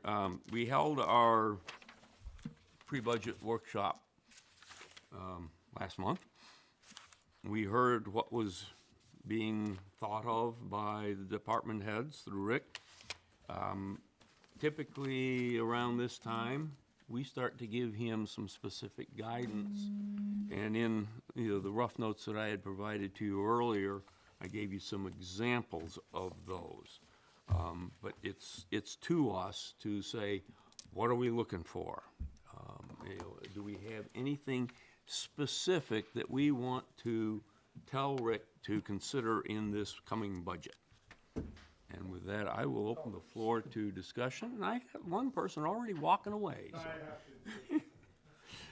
Ken, you look like you were ready to mention. The item that I was gonna mention, and I mentioned it in our pre-agenda meeting, was with MUBEC being a possibility on the ORC and possibly going to the ballot, I think we probably need to see some budget numbers as to what that would cost, because it would require increasing building inspections. Staffing. Yeah, exactly, staffing, and perhaps there's a way we can share some of that with Camden, because they have building inspectors now, but I think it behooves us to at least have those numbers. If it's not approved, then, by the voters, then we can, we don't have to spend it. You'll have a sense going through ORC, if it doesn't get through that for some I reason. think it's gonna get through ORC very quickly. Well, it's the planning board. I It think goes the planning first, board I may think take it's a little first to them.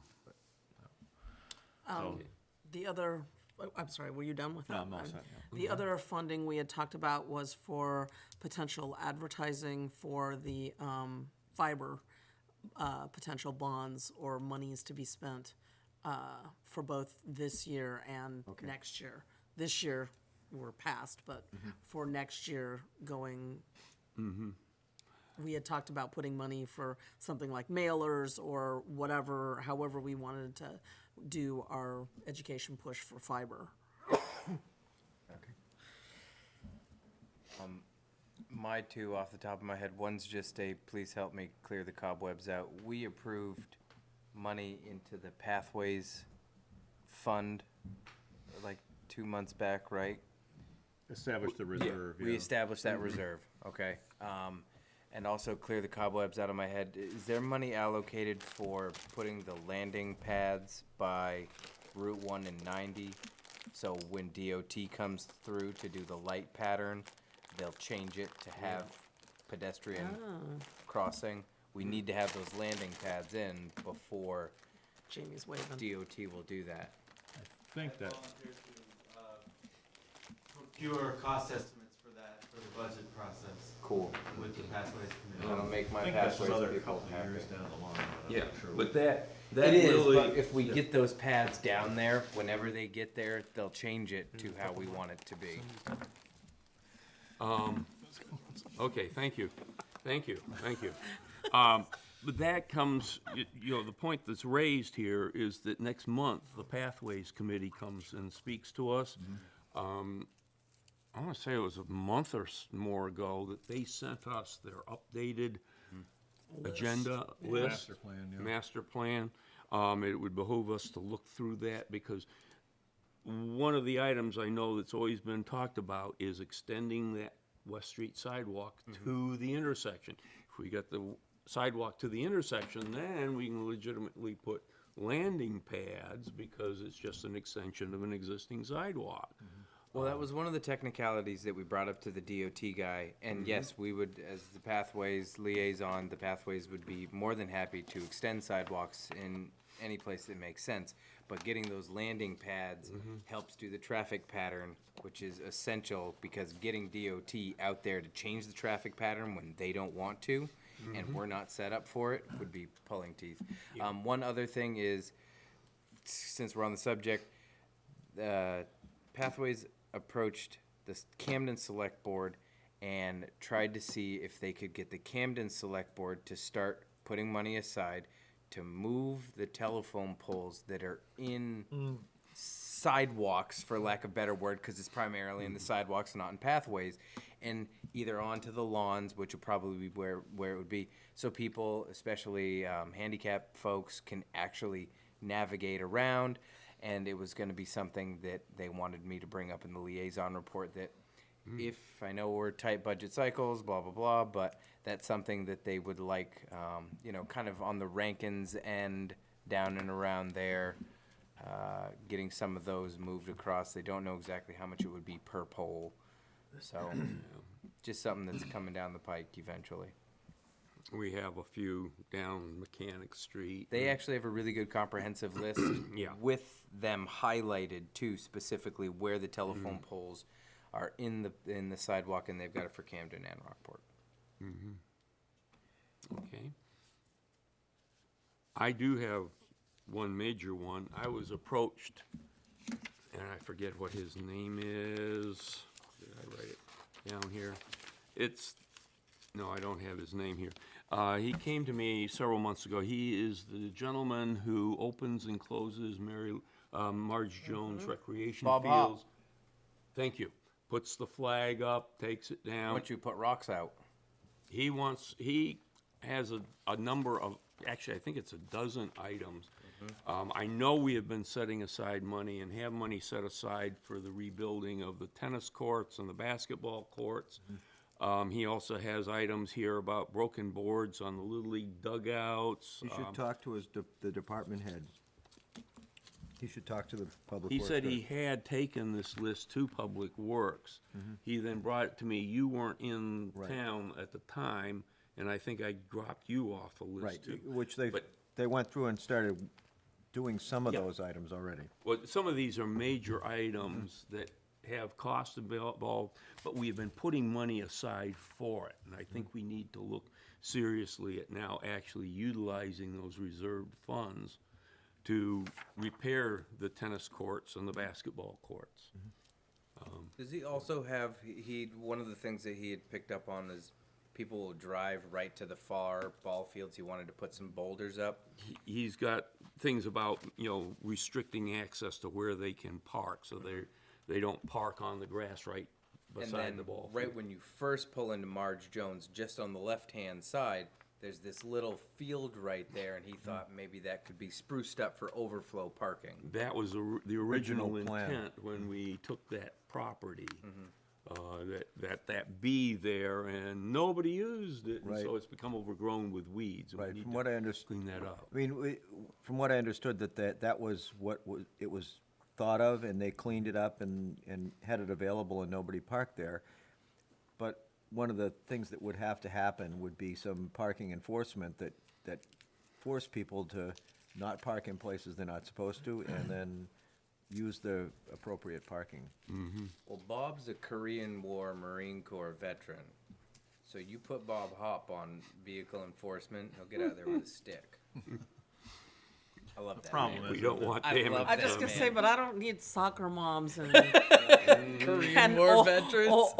old Marines going at it. That could be Yeah. bloody, It could be ugly. bloody, Makes for bloody. good TV. Yep. Did you want to I say? was just gonna comment that the problem with the parking out there is that when it's used by a lot of people all at once. Right. And even though it's a recreation field, people don't wanna walk the extra. Common God, problem. I gotta Good walk way to down put that it. They're there to watch other people recreate. Well, and they'll start rutting up. That's the thing is Yeah. they don't want to park that far away, the whole couple hundred feet, and they'll park right up by that furthest ball or, field, they'll and they park on rut the it grass up, where and they then shouldn't, it's in danger of someone actually getting a hold of that ball, hitting it, and smashing out a windshield.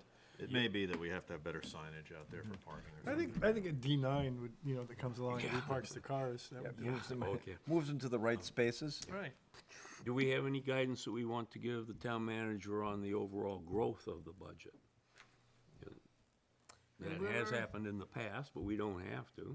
We're looking at the new bonds that we passed last year that we've had to start moving forward on. So, I mean, this year is gonna be a year of change when you start talking about things like that. In addition to the fact that unless there's a kidnapping, Jenny will not be here to do the budget.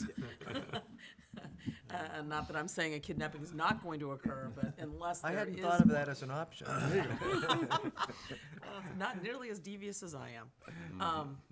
So I think for overall budget, it's gonna be a different kind of a year. We're looking, things are gonna look different, and we may have to play them as we go, and may have to make harder decisions as we actually start seeing things come out. With the price of asphalt down, do we want to see a more concerted effort? I know that they did some extra paving this year because of the reduced price. Do we want to continue that trend? Can we hold off on that until the joint select board meeting and see if a joint purchase? Remember when we went to that thing? The guy was saying when we went to the emergency management training, he said that he wanted to see a coalition of an entire county, because if all the towns in a county and they go to buy radios or asphalt, and I know we do it with fuel, but your road salts, your sands, We do you know, that. A lot of that is done. do we do it with asphalt? Not with asphalt, no. Because it's a project base. Yeah. Right. It's a project base. You can't That- buy it like in futures, so No. you buy a certain amount and No. you can't just let Well, you it. probably can, but it's way more than we I would mean, buy. we've been trying to stick with an amount of asphalt around- rather than a number, so, No, well, I mean, an amount, number of tons. a number yeah. of tons as compared to a number of dollars is what Right. we've been trying to stick with over the last few years. I think that's probably a good goal, unless Public Works thinks it's gonna be low enough that this is a good year to do more. Step ahead. If there's a need, and if he thinks it's gonna be Or lower. if there's a particular number of roads that he thinks, Right, is right. there an added need this year? This would be the year where we could probably absorb the added need. with Right, to minimal- catch up on minimal budget something or burden. to do whatever. But on the other So- hand, it does also allow us a little bit of softness in that budget. If we continue with the tons idea, that gives us a little bit of a. Right, because the price is down, so you Right, get, so we'll have some of the other things that are gonna be more will be absorbed by that. or as Bill, I think as Bill's point is, do we use the same dollar or a similar dollar amount and just go with more tonnage? And that's what we ended up doing. We ended up, can't remember which road it was, but we were able to Was do it a. South Street you did the whole, or Rockville? But we had some extra money and Yeah. we were able to do another road. But that Oh, budget was okay. based on tonnage still, the Yeah, original But budget. it was based on tonnage, but the dollar, we pay for it by Right, dollars. right, I understand. but, Yep. I'll just say one thing on that topic. I happened across our former public works director because I run into him He's frequently. the foreman. Yeah. Yeah. And he said, "Owen, if there's one thing I can try to pressure you on, that would be continuing to work on those roads and continue to try to put down as much asphalt as you can." And I was Did he managing give you my the history kids. lesson? He almost always does, but I was managing the kids, so I didn't know if it was related specifically to the price of asphalt being down. But I know that if there's one thing Stephen Beveridge wants more of. Well, and in a few years it'll putting go up, asphalt so down. if we Yeah. can get ahead of things and feel Right. confident, I think it's always worthwhile to keep our roads in good Yeah, shape. but that then creates an issue 14, 15 years down the road when we come to need to repave them. What Steve had told me, that he was brought in and he put the town on like a 14-year cycle for resurfacing all the roads and to bring them up to standard, because they were really bad when he came in. And when you stay on that expected cycle, you may have one road that doesn't need it this year, but you have another road that gonna need it next year that you gotta do this year. So there's flex in there, and I mean, I think some it's that can't, have to be done more often than every 14 years, so. I think it's important to stick with what we've done of letting our Public Works. Public Works Director look at what's in front of him for this next year and make that decision. And just with the knowledge that we might have a little more flexibility because those Yeah. prices might be down this year. I would go with a tonnage base, but if there's an opportunity there to do something extraordinary, that then we should needs take to be advantage done. of I it. guess what I'm getting for the guidance is that the roads, making sure that our roads are properly taken care of is an important, Yeah. Ongoing, yes. Yep. And you ongoing travel around the concern. other Until towns, something and it's, eclipses you it. know, our roads are so much better than Yeah. the surrounding towns. It's really striking. Yeah, and one other thing, and this is sort of along the same line. When West Street between Route 1 and Pascal was redone several years ago, we deliberately didn't do the sidewalk. And it is just sort of continuing to deteriorate. And I'm sure we're gonna hear about it next month, but do we want to consider redoing that along with the idea that I put out a little bit ago in conjunction with what you're saying at the crossing at Route 1? Do we want to have that sidewalk specifically looked at and I think- extended all the way to the corner? I think we want to do anything and everything we can to speed up the creation of a safe way for pedestrians to get across and for bicyclists to get across Route 1 and to the high school and to the schools, plural. So if that seems to expedite it, I mean, I think Owen brought up a very good point about the pads. And if pads connected to sidewalk slaps the state in the face even harder, yeah, let's bump it up in priority. Well, it's not so much slapping a state in the face, but it's when they redo that traffic signal, which is on their list to do, and I can't remember whether it's 2016 or 2017, but one in the next couple of years. It was, yeah. They will not put a pedestrian crossing in when they redo that traffic signal unless the landing pads are there. So we need, Now's the So- time to do that. Landing And pads they plus. said they don't have to be even 100 feet long. Yeah, It it all has just, to be as there's a like pad. some sort of like, Okay. it's like Someplace 8 for people feet to or land on. something. It's just got to have the nice slope to it and then go to some flat spot that stops. Okay. Yep, so, yes. So I think, yeah, to your question on the sidewalk, I think, I'd like to look at that. I mean, it may be something that we look at and, oh, it's too much money, and we'll have to, in a Just rough put in year, we may landing have to pull pads. up, but let's look at it and see what it Well, was. because we looked at different options, whether we wanted asphalt or whether or not we wanted granite and, That was the curbing And the and what the curbing, pavement was it yes. cement or asphalt? And- Oh, yeah, I know. It was interesting at one of my last Pathways meetings before I handed the reins of the liaison over to Owen. This is an interesting consideration because there was a guest who came, and I don't know whether you were there for that one or not, you might have been, the woman who lived at Quarry Hill, who came in and she gets around in a motorized scooter. yeah. And her comment, and I had never thought of this before, she hates concrete sidewalks. Concrete. Because Because they the, go thump, thump, thump, thump? exactly, because the asphalt makes for a much smoother ride for those people. Yeah, but the asphalt gets dug up by blades really. It does, yeah, that's true, but it was an interesting perspective that I hadn't heard before. Okay. She had some more significant concerns too, like Yeah, there were other issues, just but couldn't even get anywhere because of those poles in yeah. the middle Oh, yeah. of the sidewalk.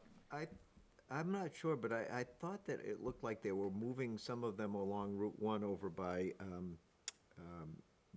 the Ford Place. Yeah, Oh, yeah, good, they because did. there's one that's The right new s- ones right. that they put in as part of the three-ring binder, Right. they put in behind the sidewalk. They But it just, look- and now it appears that all the wires have been moved, but the poles still stand there. Yeah, I thought I had seen one of them had gotten removed. One or two of them had Yeah, gotten that may have been removed by a bumper. No, it looked like it had been pulled out and filled in. Oh, okay. I would think they would want them because. There are a they number of them around that are sitting like don't think they that, were using- that they've been chopped off and they're just sitting there 6 and feet haven't of been them pulled. that you don't see. Okay, Tooth and extractions. again, another history lesson, Steve Beveridge has always said, the best sidewalk, put a granite curb and concrete, because the granite curb will protect the concrete and the concrete will last for years beyond your asphalt. But if you don't put the granite in, there's no point in putting the cement there, because just chip away. it's just gonna get cut away and mashed up, and you might as well just put all asphalt. Well, and then water, I mean, the water's. And big the thing. water gets in, and takes it all away. Yep, so, okay, let's move on. Job descriptions? Job descriptions, we are being proposed with 2 job descriptions.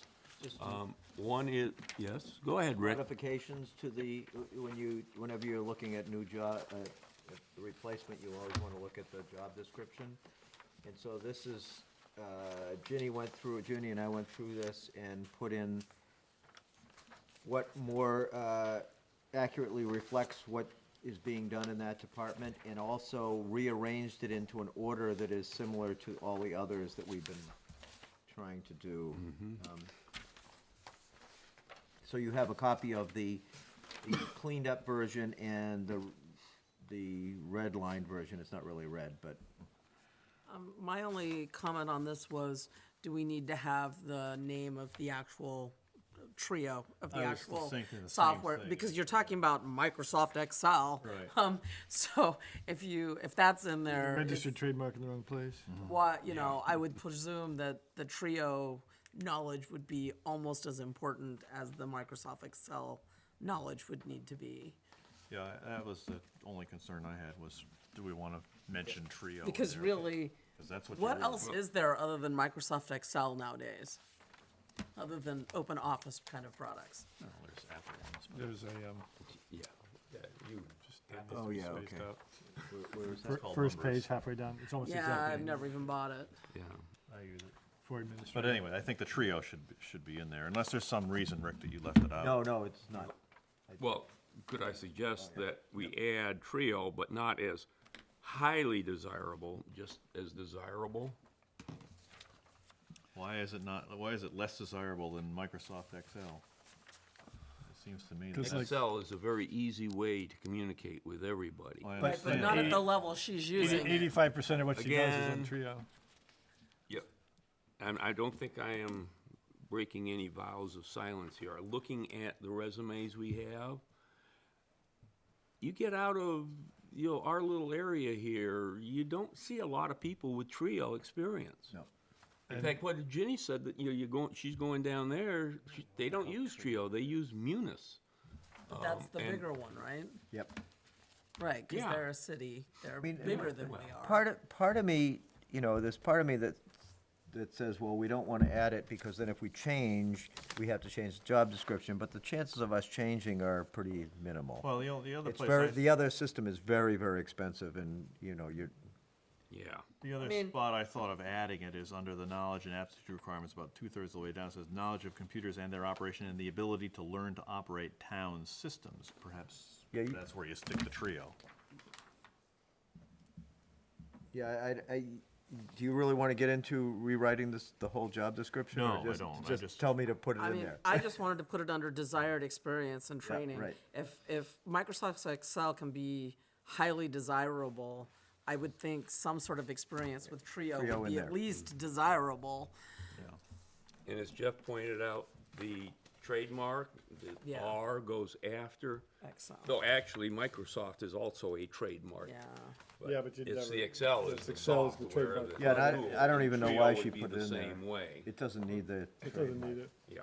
You're not gonna get sued. As to say, I don't think, what's his name? So, okay, that is dealing with the finance So director. do you want to vote to approve that one as you just changed it? I move to approve the job description for finance director as amended. Second? Moved and seconded. Any further discussion? Hearing none, all in favor? It is unanimous. Let's look at the Opera House rental agent manager. Upper House, I have two questions. Examples of work. Close up and lock up the building after event was taken off. Do you know why that is? Because it's not, we're not sure that that person, that the house manager or rental agent is always gonna be the one closing up and locking up, because it could be that the, Security. security can do it. But a lot of times, security actually goes out early and, Right. and house managers. So we should put that back in just because it's illustrative and. Right, it's an example. Example doesn't mean they have to do Oh, it every okay, yeah. time, yeah. Right, but it gives that person notice that that is what would be required at some times. How much are you gonna pay this person? 8 hours a Answer it week? with experience. Yeah, but I didn't Right, see that the- either of them. It was already, it's in the budget for $25 an hour. That's what I thought. And the house manager is a pass-through, as much as possible, it's a pass-through, because it's the people who are renting the Opera House will Pay for that. pay for that time. Well, but the rental agent piece of it is. The rental agent piece is not. And so, but the question is, what I don't see anywhere here, unless my eyeballs didn't work, is the house manager as booking agent. Is the rental agent. Yeah, is that, Well, it seems to be, it says ability to take oral directions from the rental agent and/or public works director. right, which seems to sort of mean Seem that this there's person is another not a rental person- agent. Right, there's a different person who does that. Where do I see it? That's the last thing under knowledge and aptitude requirements. Oh, yeah. Yeah, that needs to Oh. be changed. Yeah, the So, rental agent so is should, this taking the place of a rental agent? Yes. Yes. But that means, I mean, so the past, okay, Oh, so oral direction from the public Public works Works director. Director, right. Who is this person's head, Right. department head anyway. At the moment, anyway. Okay. so how are we gonna, if they're only working when when a third party No, is. they're gonna be working 8 hours a week, doing the rental agent portion of the job. But So when someone calls, who do Tracy's they calling. talk to? That's my question. Yeah, right. Do they say, "Oh, I'm sorry, Fred's only here on Tuesday afternoons between 4 and 6"? One of the things we're looking into now is a cell service where we can just have the number transfer to the cell number, and so she'll be able to answer the phone wherever she is. But then, how do we pay her for that? If this is a pass-through thing. She's gonna be out of every 5 people who call. Oh, it's not all pass-through, No, no, because yeah. some of Okay, it's so- 8 hours a week of her time, 8 hours of time is for the work as rental agent. So that's an allocation. That's an allocation, 8 hours a week. So I'm still confused. So she's gonna get paid for 8 hours a week, whether or not. She's gonna work 8 hours a week. She's gonna work 8 hours So a week that's the doing rental agent basis. stuff, yes. Right, and then it'll be additional hours for all of these duties. For all the other stuff. Those I are the don't think ones. that's very pass-through. clear in here. And those are paid by the people renting. Well, the other hours, right? Yeah, The when- 8 Actually, hours. When she's on site and they're on site, And you keep saying she, do we already have someone? Yes, yep. Well, then why, okay. This is just for our records? yeah, you have to be able to point Giving to someone a something. job description after Right. they already have the job? You can Well, there's change already job after descriptions, people there's are already hired. job descriptions in place. We're Right, just we're just consolidating, updating 'em. and consolidating them into one. I want to go back to sort of take off on something that Jeff had said earlier about the close up and lock up. 2 items down from them, operate the wheelchair lift in coordination with security person, if necessary. Do we need to have that in coordination in there? Large people.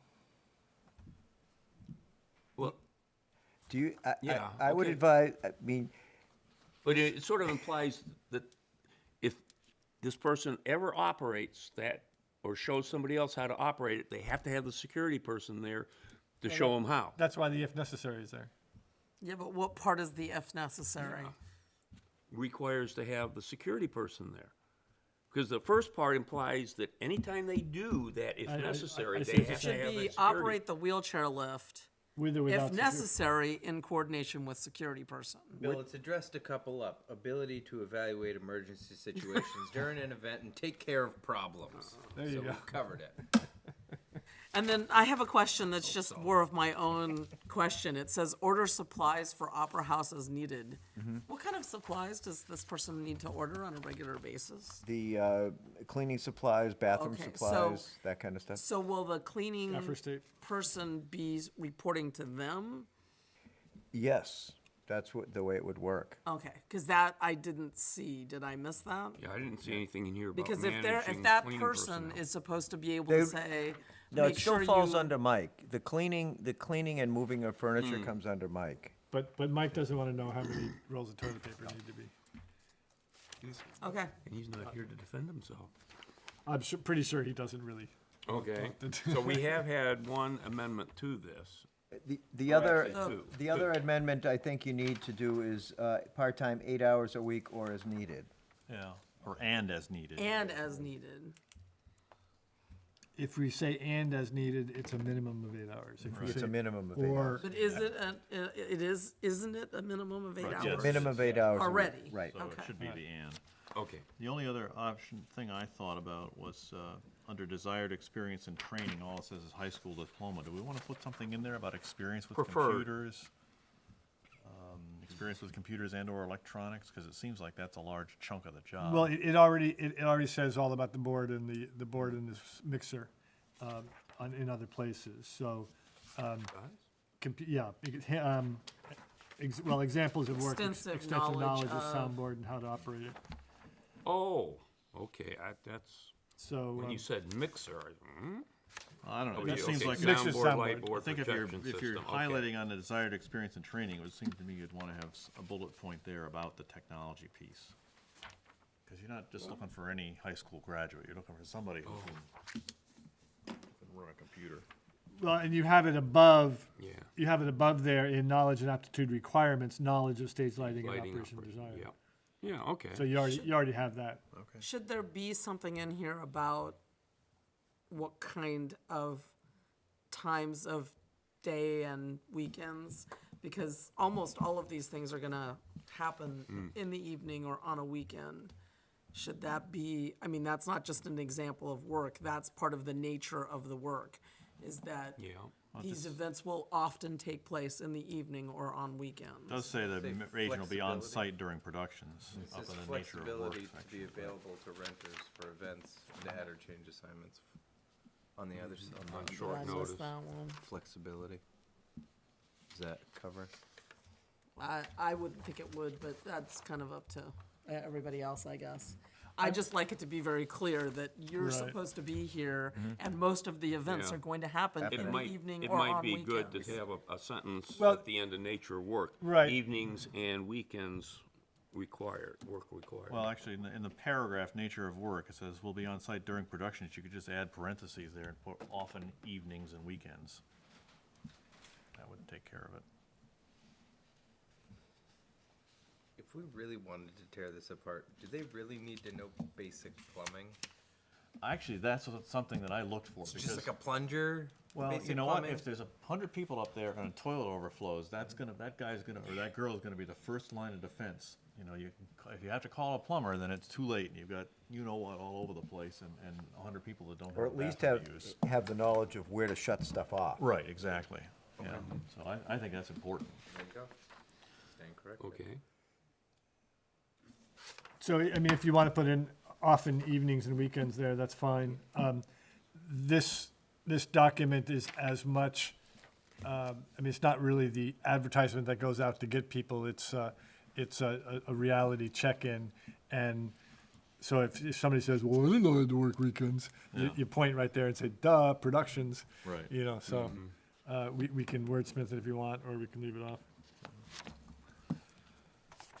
And correct the spelling of aptitude on the second page, there's only one P. Really?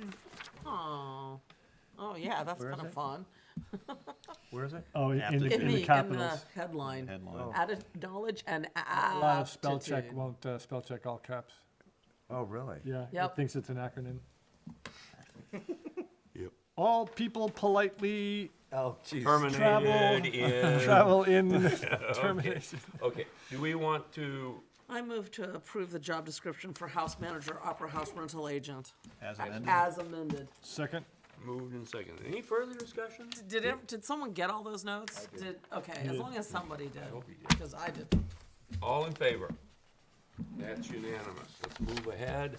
We're getting close. Approval of the harbor fees for the 2016 harbor season, and we have the memo from, that's his thing. Yeah. It's- basically, they're keeping them the same, but they believe that we should reduce the dinghy wreck storage from 100 per season to 75.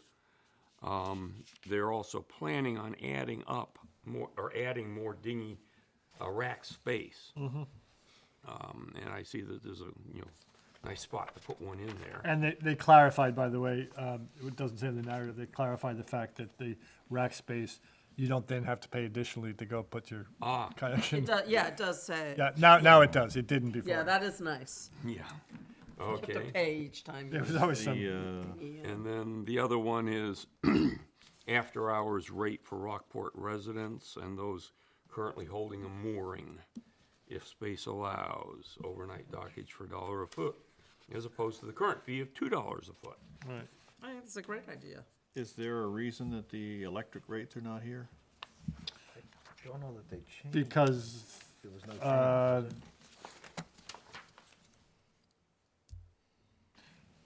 I remember we approved those because they weren't on the list last year when we got. And I don't see them on the list this They year. weren't they're not changing them, are they? Are you? Well, I you're- think you're the approving list the should whole be list? comprehensive. Yeah. Yeah. Is it on the back? They give everything else. Well, I think we need that. good catch, as they say.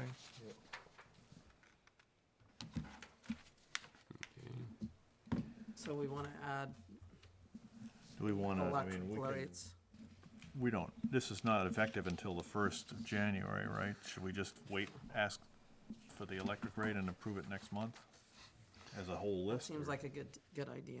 Well, Wait. she may take care of that as a handout thing. I mean, I would like to say, just because, given Abby's schedule with other things, it would be good to allow her to write the letter, which goes out on or before January 1. It seems right to approve this and then. Yeah, with the I'd like to prove reminder this that now, we and then, still need and then to- if they could explain to us Did how they, they do the electric, did they change anything about the electric rates? no.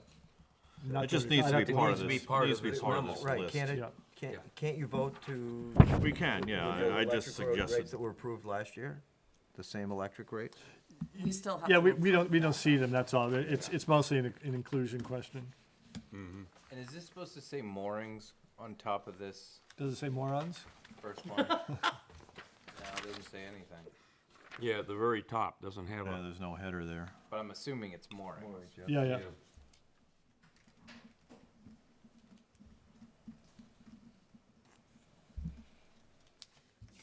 that's just an editing issue.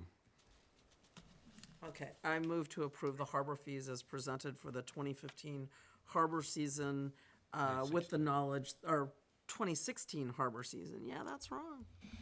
Correct that. With this knowledge that we're still waiting for the electrical rates. Second, Moved and seconded. Any further discussion? I think that's an awesome idea for the reduced rate, $1 per foot. That's cool. Okay. All in favor of the motion? All right. Okay, we may need to take a break. Unless, Yeah, that's a good idea. we've been at this for. All right. Move for a Yeah, 5-minute we're gonna get recess. into something that Jeff Yeah. wanted to do, so let's take 5 minutes. Tom, we're gonna take 5 minutes, please. can you get all that groaning and grunting there? I mean, almost.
go, Tom.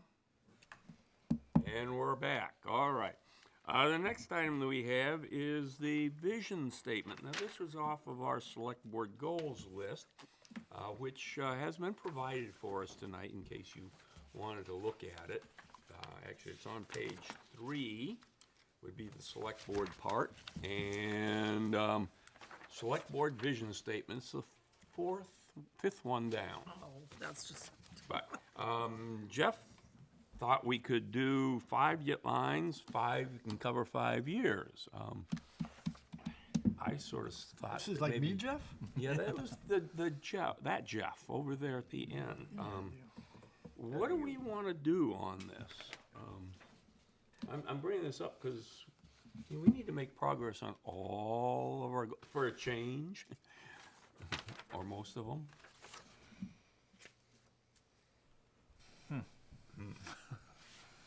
Jeff said he could do it, you know. Single-handedly, no doubt. He could write 5 lines and cover 5 years. Oh, this is like homework? Well, sort of. Is it like is he gonna get detention for one not having line done it? per Well, year? or I'm just bringing 5 it up. years Do of- we want to continue to work on this?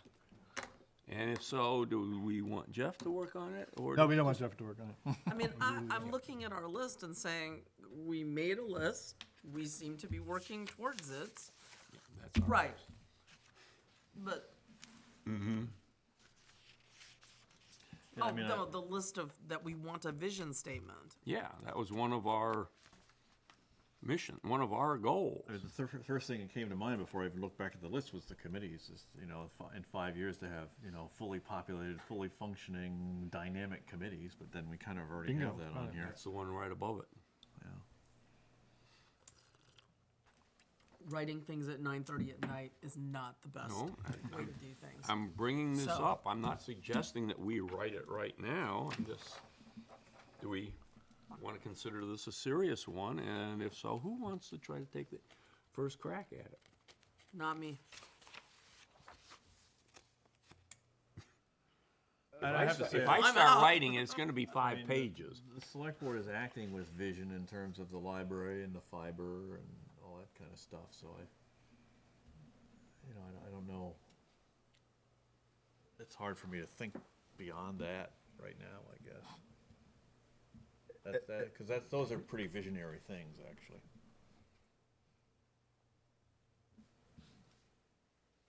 All right. I guess, all right. That's word on that. That's the last word on that for a while. Thank you, I owe you 50 Till I bucks. bring it back to you. Okay, the next item is, one of our other goals here is to look at the comprehensive plan. Actually, that was the number 3 item on there. The note originally was a workshop in November. I think we're past that. And December's starting to fill up, and of course, we got Rick out for most of it. Do we want to think about looking at Some of this it, not most sometime in January or February? Well, I might suggest Jamie's here.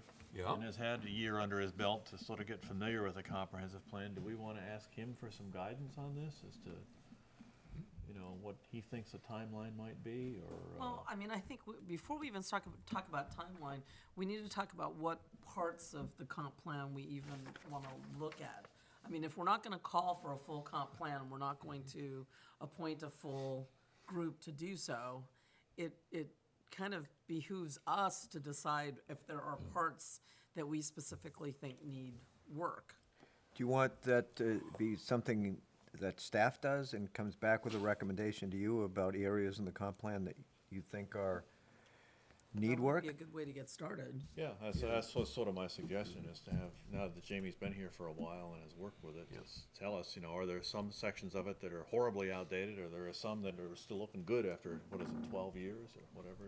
I think it's just 10, isn't it? I think we're just I on think we 10. passed the 10 Passed year it in mark. '04. Oh, 2004, okay. Yeah, I think it was '04. The only part I wanted to help the select board with, at this kind of update discussion, is that the plan is not out of date yet.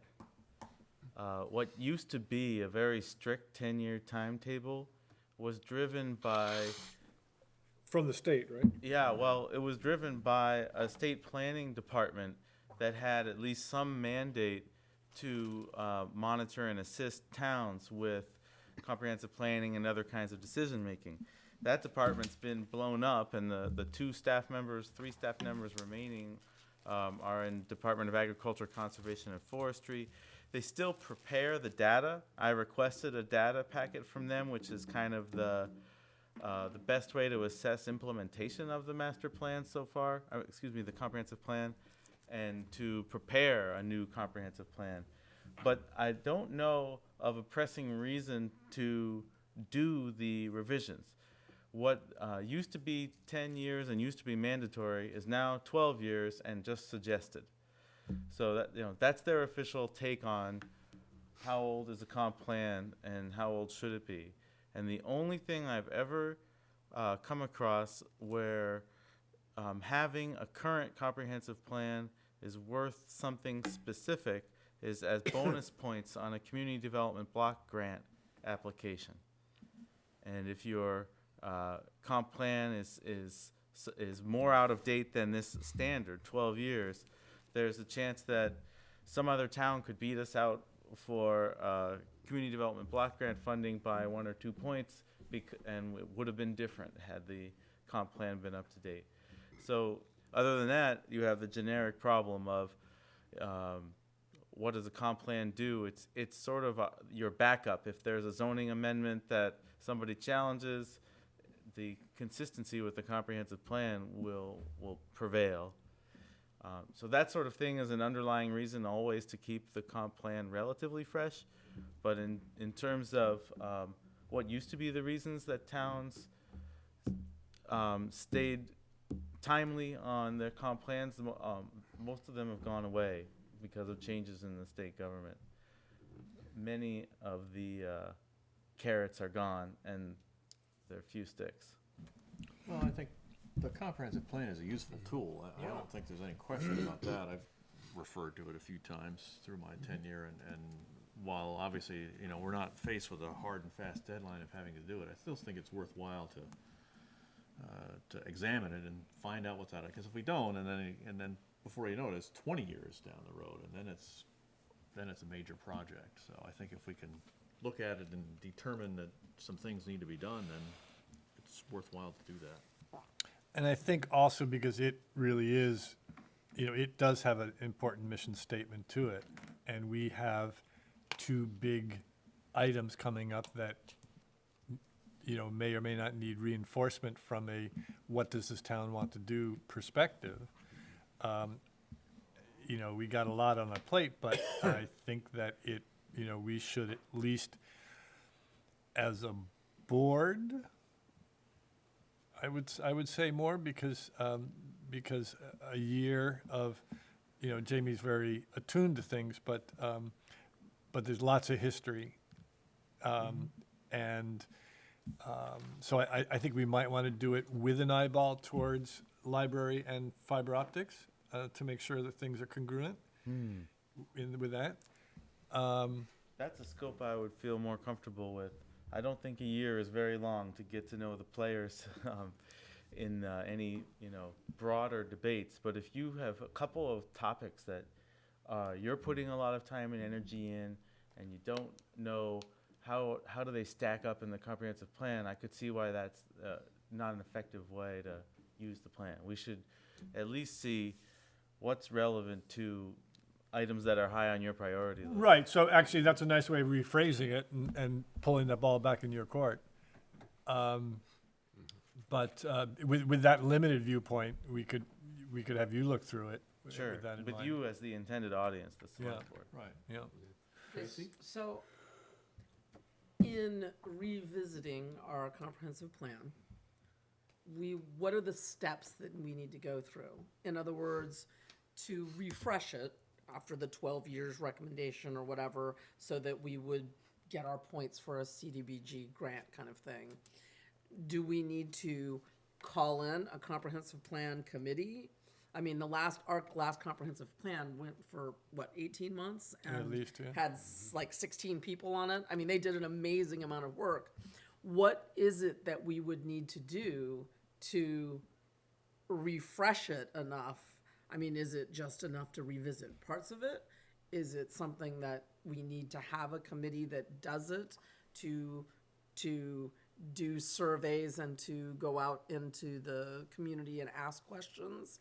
Because I'm kind of concerned that if we do this with just an eye towards, for instance, the library and fiber optics, it's kind of just what we want in the town, not what the town wants, which is what I feel like the comprehensive plan did when they did all that work 11, 12, 13 years ago. They really went out into the community and pulled a lot of information in and had a very big group of people. So I just wonder what it is that the state, for instance, if that's really the only place we get, a big tick mark, yes, they did this, what they expect of a refreshed comprehensive plan to, can we just change a few words around and vote on it again and say, wow, we looked at it again in 2016 and we're okay? Or do they expect, some sort of special effort to go into it other than the five of us plus you? I think that, if I recall correctly, the state mandates that you reconvene, either the existing or a new committee for that express purpose.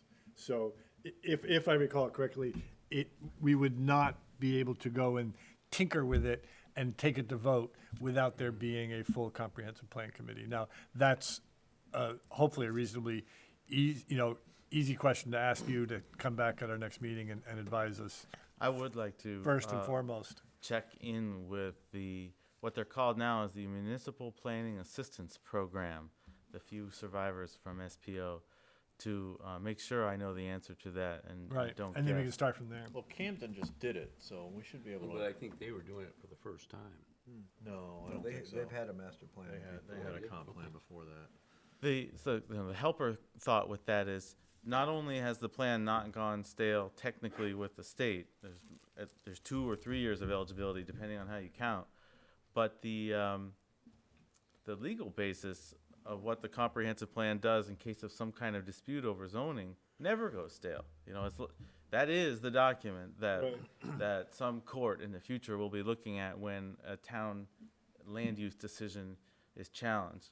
So it's not losing in validity that way. It's just a question of how far do you want to go with amendments, and what do they relate to some change in direction, or just reconciling of new priorities of the board? Well, quite honestly, if there's no requirement for the state to do it, then we shouldn't be doing it to get the 2 extra points. If we do it, we should do it because we think that we want to refresh it for our own use, because it's a tool that we use, and so that should be our rationale for doing it, not to satisfy a check mark someplace, but just to do it for our own benefit.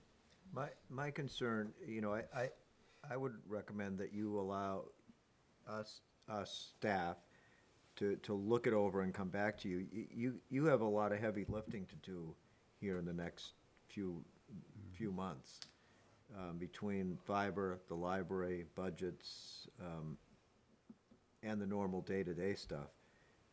To add this to that pile it's going to be excessive. I mean, there's a lot of work that we can do internally. And with a goal to say, we're going to come back to you at some point when we catch up with some of this other stuff. We come back to you with.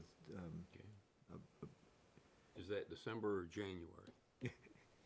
No, because it was No, it's mentioned not- just a bit ago about coming back next month. No, I would say we're going to come back after we get through budget stuff. But the procedural You have a lot of question heavy is lifting easy. to do. Yeah.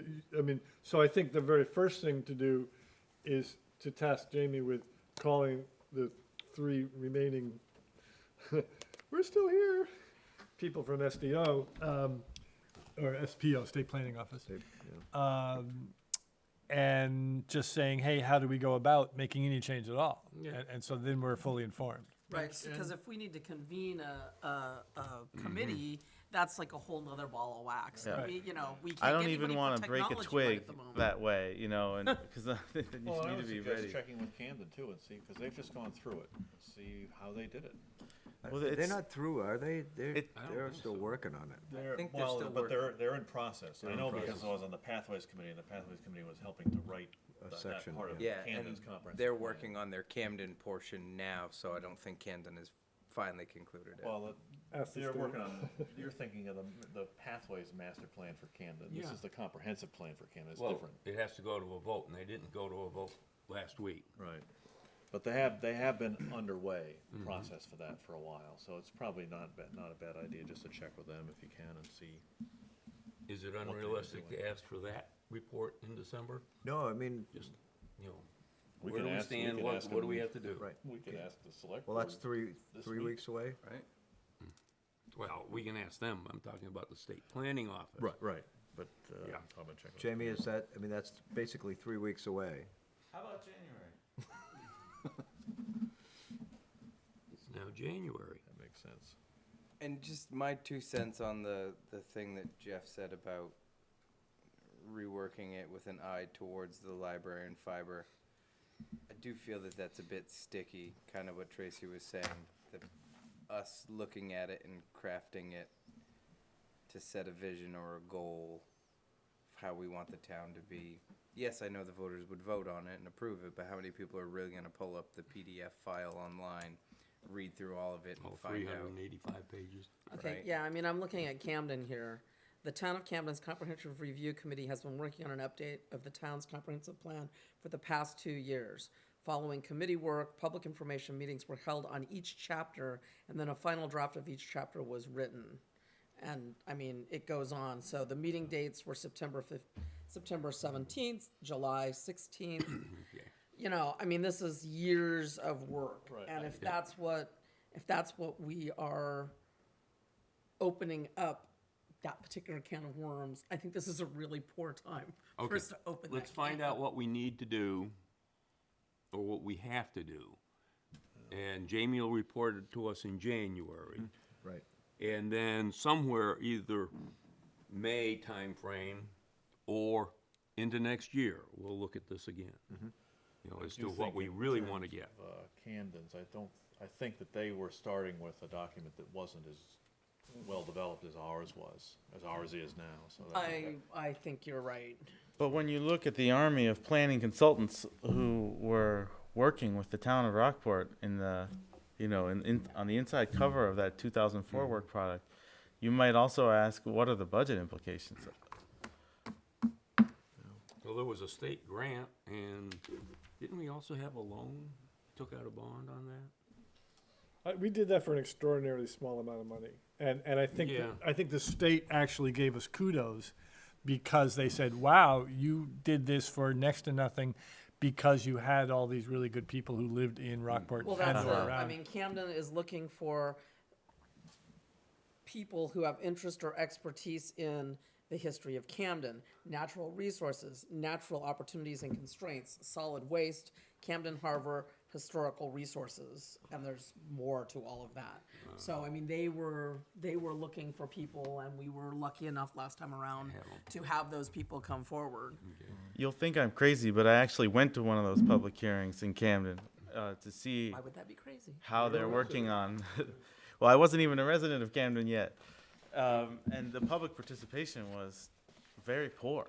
You know, so it's important to not be too ambitious and pick the right year. Okay, thank you. Let's now move on to wastewater commissioners. I move to leave as select board and enter as wastewater commissioners. Second. Moved and seconded, all in favor? We are wastewater commissioners. We need the commitment of the sewer rates for September 2015. I move to commit September 2015 wastewater user debt fees totaling $135,179.34 to the treasurer for collection. Second. Moved and seconded, just a minute here. Because the attached November commitment sheet, the things that have the purple headlines, at the very back just says $115,195.89. I'm just wondering, Now, Do we what not we have have to the- sign, it does say the 135, 179.34, which is what you read. Is the commercial stuff not here? or- Yeah, the list is comprised of the pages numbered 1 through 8. And that's the next, back to 4 pages of back-to-back.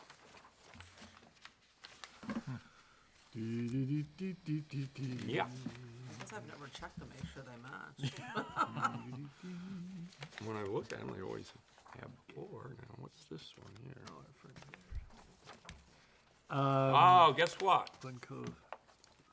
We the have a wrong better, we have billed in October for September. It's the one that is printed in landscape mode. And that, on the very back page, page 8, says $135,179.34. I don't have the one in landscape mode. It was in Somewhere my else in your packet. packet. Yeah, It was, Ginny had a bunch of other stuff in there, too. Go backs. Oh, I think I might know where it is. Anyway, so Maybe the you motion is might. correct then. Are we good? Okay, yes, we're good. Any further discussion? All in favor of the motion to commit? We're committed. Are we done?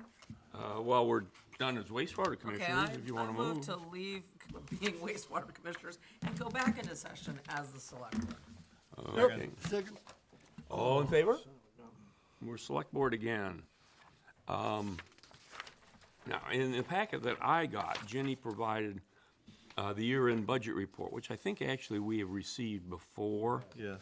And also the quarterly budget report, which was dated October 14th, but to be honest, I don't actually remember seeing Quarterly it. one. It, Yeah, it was looks like the year end, but it says, I think we and it got may have this- been loose. It was, I put that in the budget discussion tab, because I had Right, to yeah. populate my own Oh, folder here. oh, okay. Trying to find it now. Yeah, it looks like one of them. Year end, that's the only one I got. Oh, well, in any case, I'm pointing them out to you. Okay? We don't need to discuss them.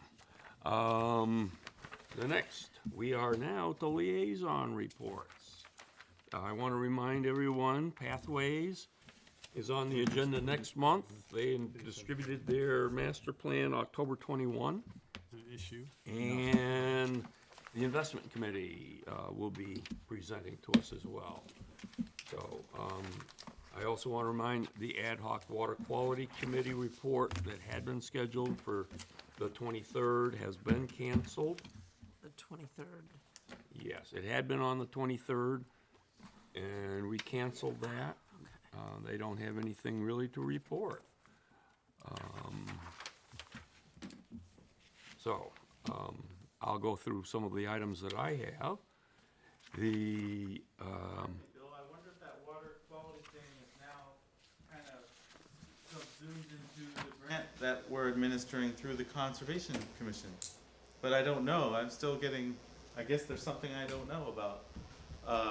Well, the water quality workshop in the past had been Bob Kennedy coming in and doing a presentation of the Goodies Beach issues. Okay. And he had done it the last 2 years, I believe. Yep. And this year, he said in a Conservation Committee meeting, he said there really was no point in doing it again because the monitoring in the past year had shown basically the same thing. So we had updated numbers, but the conclusions hadn't changed. He didn't have anything new to report, plus the fact that he wasn't gonna be here, so. Yeah.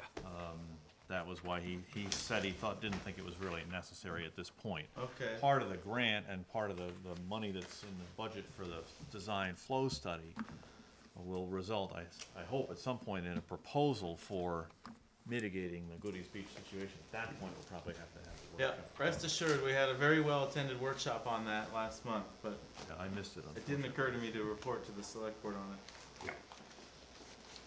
okay, Legacy Rockport meets tomorrow. They were gonna meet today, and Jeff and I were both there. Yeah, I don't even have that one, tomorrow's meeting on my calendar. Well, because I just found out at 4:10 or 4 o'clock this afternoon that it wasn't today at 4, it was tomorrow at 4. So, they're now supposedly on a 3-week meeting schedule, every third week on a Monday. But this time they had to postpone it because, I think it's Aaron Annis couldn't make it today. And he's their primary thing.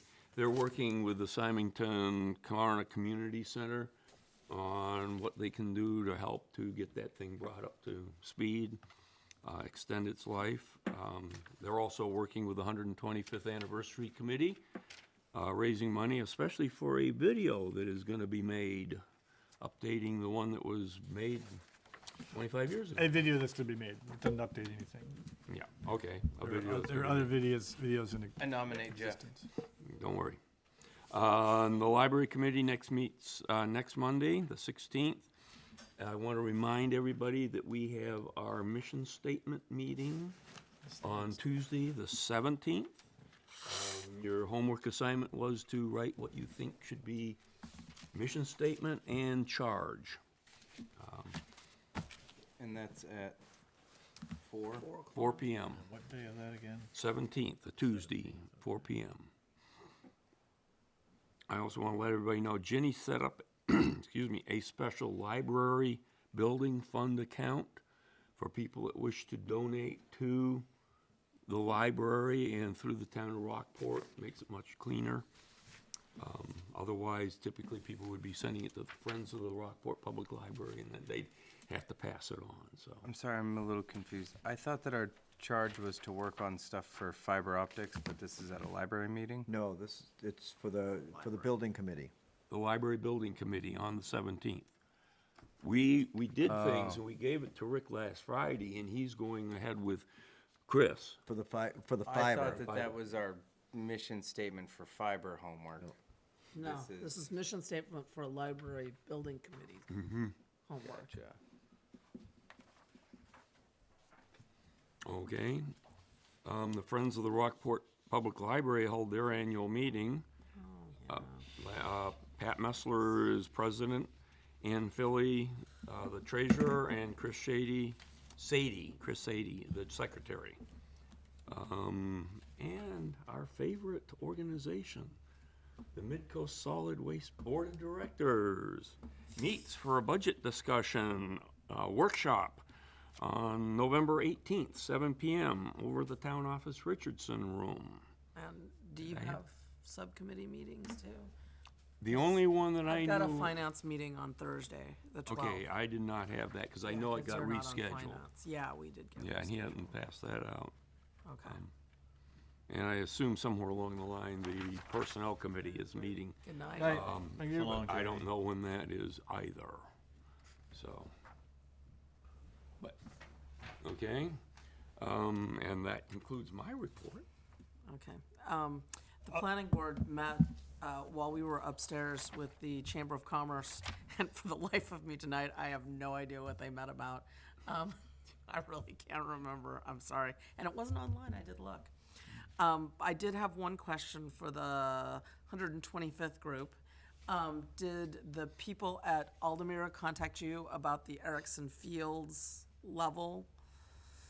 I can't remember her name. I want to say Joelle, but I don't think. Janice, somebody. Joelle, that's her name. I It think. is Joelle? Yeah, I think. I just know like 3 Joelles, and I can't remember if I that's think the it's right Joelle one. from Erickson.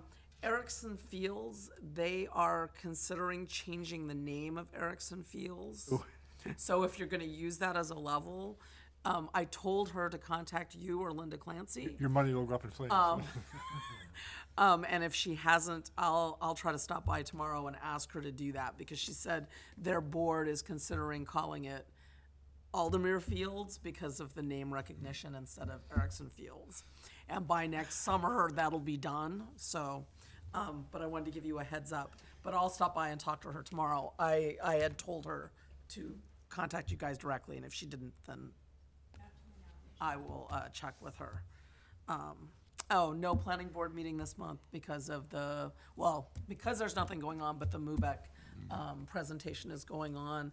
And to be quite honest, even if you were there before, I don't think it can hurt to come to hear the kinds of questions that the planning board and the ORC may be coming up with. They may be good things for us to think about. I'm gonna go to as much as I can before I have to go off to the Midcoast Solid Waste meeting. Okay. Jeff, you were about to say something. Can't imagine what it would be. I was gonna bounce back to your library thing. Can I do that? Okay, yeah. And ask, there's there have been a flurry of letters that have come our way. And one of my questions is, does this board want to create an FAQ to which we contribute either ensemble or individually, and to a lot of the questions that are raised in a lot of these letters? It is nothing more frustrating than somebody from the town writing a letter and then we're saying, we're listening to you, and there being no satisfaction of a direct response. So while I'm not saying we do a direct response, we basically collate and the questions and then start a foundation for answering them.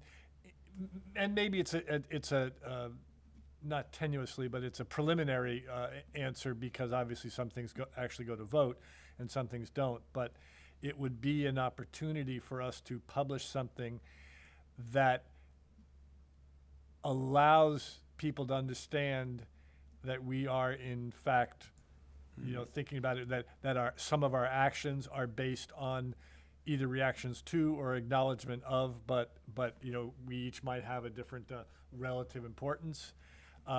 And I don't think that that's a bad idea. I think it should be in conjunction with, or at least with the knowledge of the library committee, because they sit on the hot seat as well.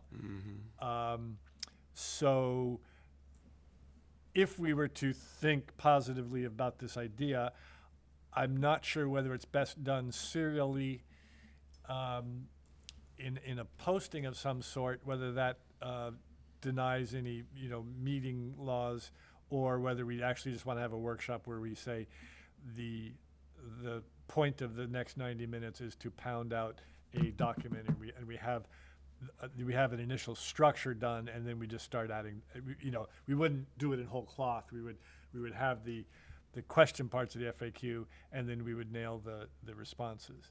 So does that seem valuable at this time? Because this is the point where I think a lot of people get nervous, and a lot of people spend negative energy unnecessarily because they haven't buttonhole us at the grocery store. And this is sort of a metaphoric conversation that we would have with them, and as a sort of quarter mark check-in, so to speak. I don't see it hurting. My issue would be that we all have to agree with what gets put there. Yeah. We're gonna have to vote on Well, the statements that are made, if they're going to be made from the select board. Except that we don't have to always have statements where we're all in agreement. We say, Tracy's response is this, Owen's That's what I response mean, is that. we have to do this Right. as a group, Right. Yeah. because there isn't just one answer to No, I many of these agree. questions. I agree. But this way, people have a scorecard.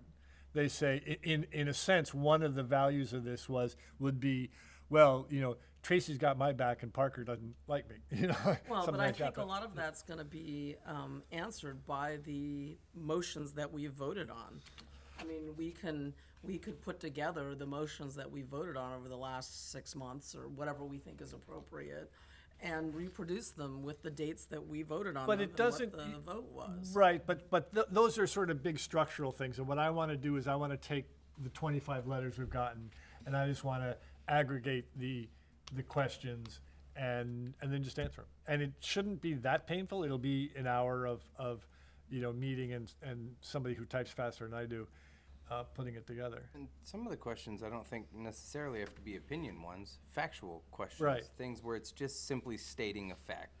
The deed with Mary Bach is a good example of that. That's just simply stating a fact. Right. What the square footage is we're looking at that the library recommended, that's just a fact.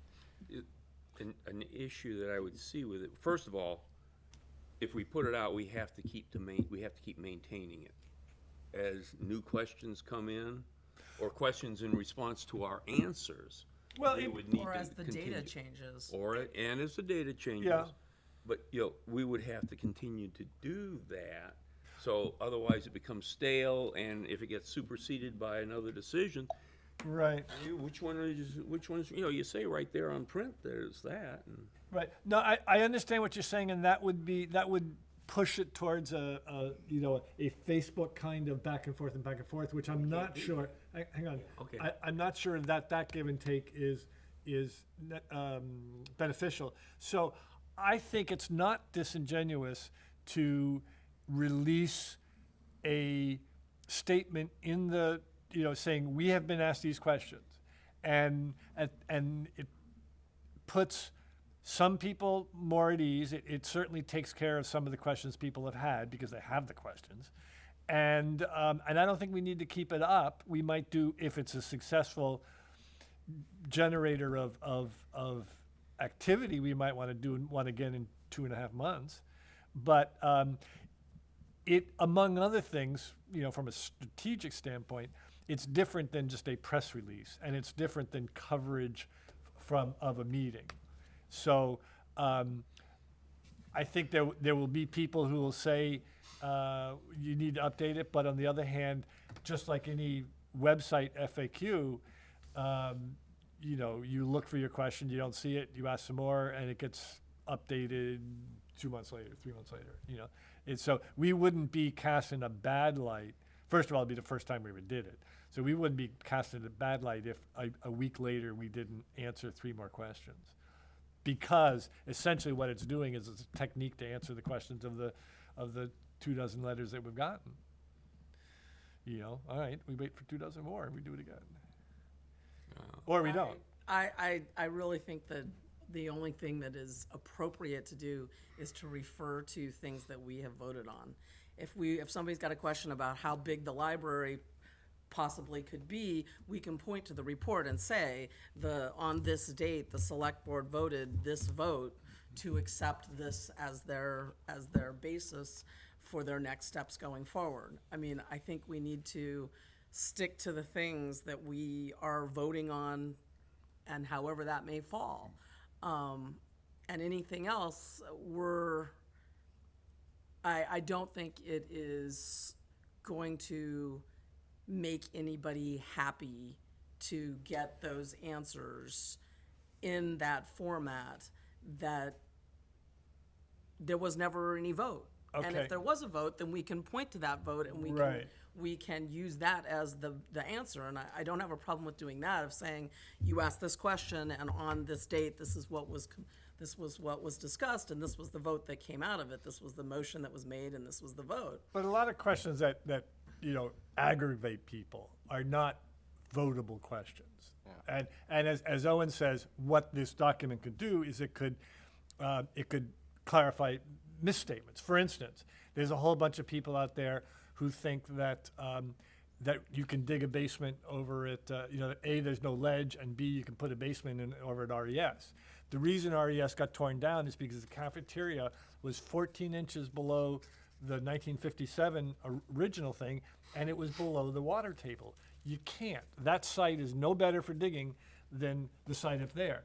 That's something that people don't know, or they haven't thought it through. An FAQ would say, we've gotten this question. Here is the technical answer. These are the facts, in the thing. Right, but my question is what are we going to use as our backup for that information?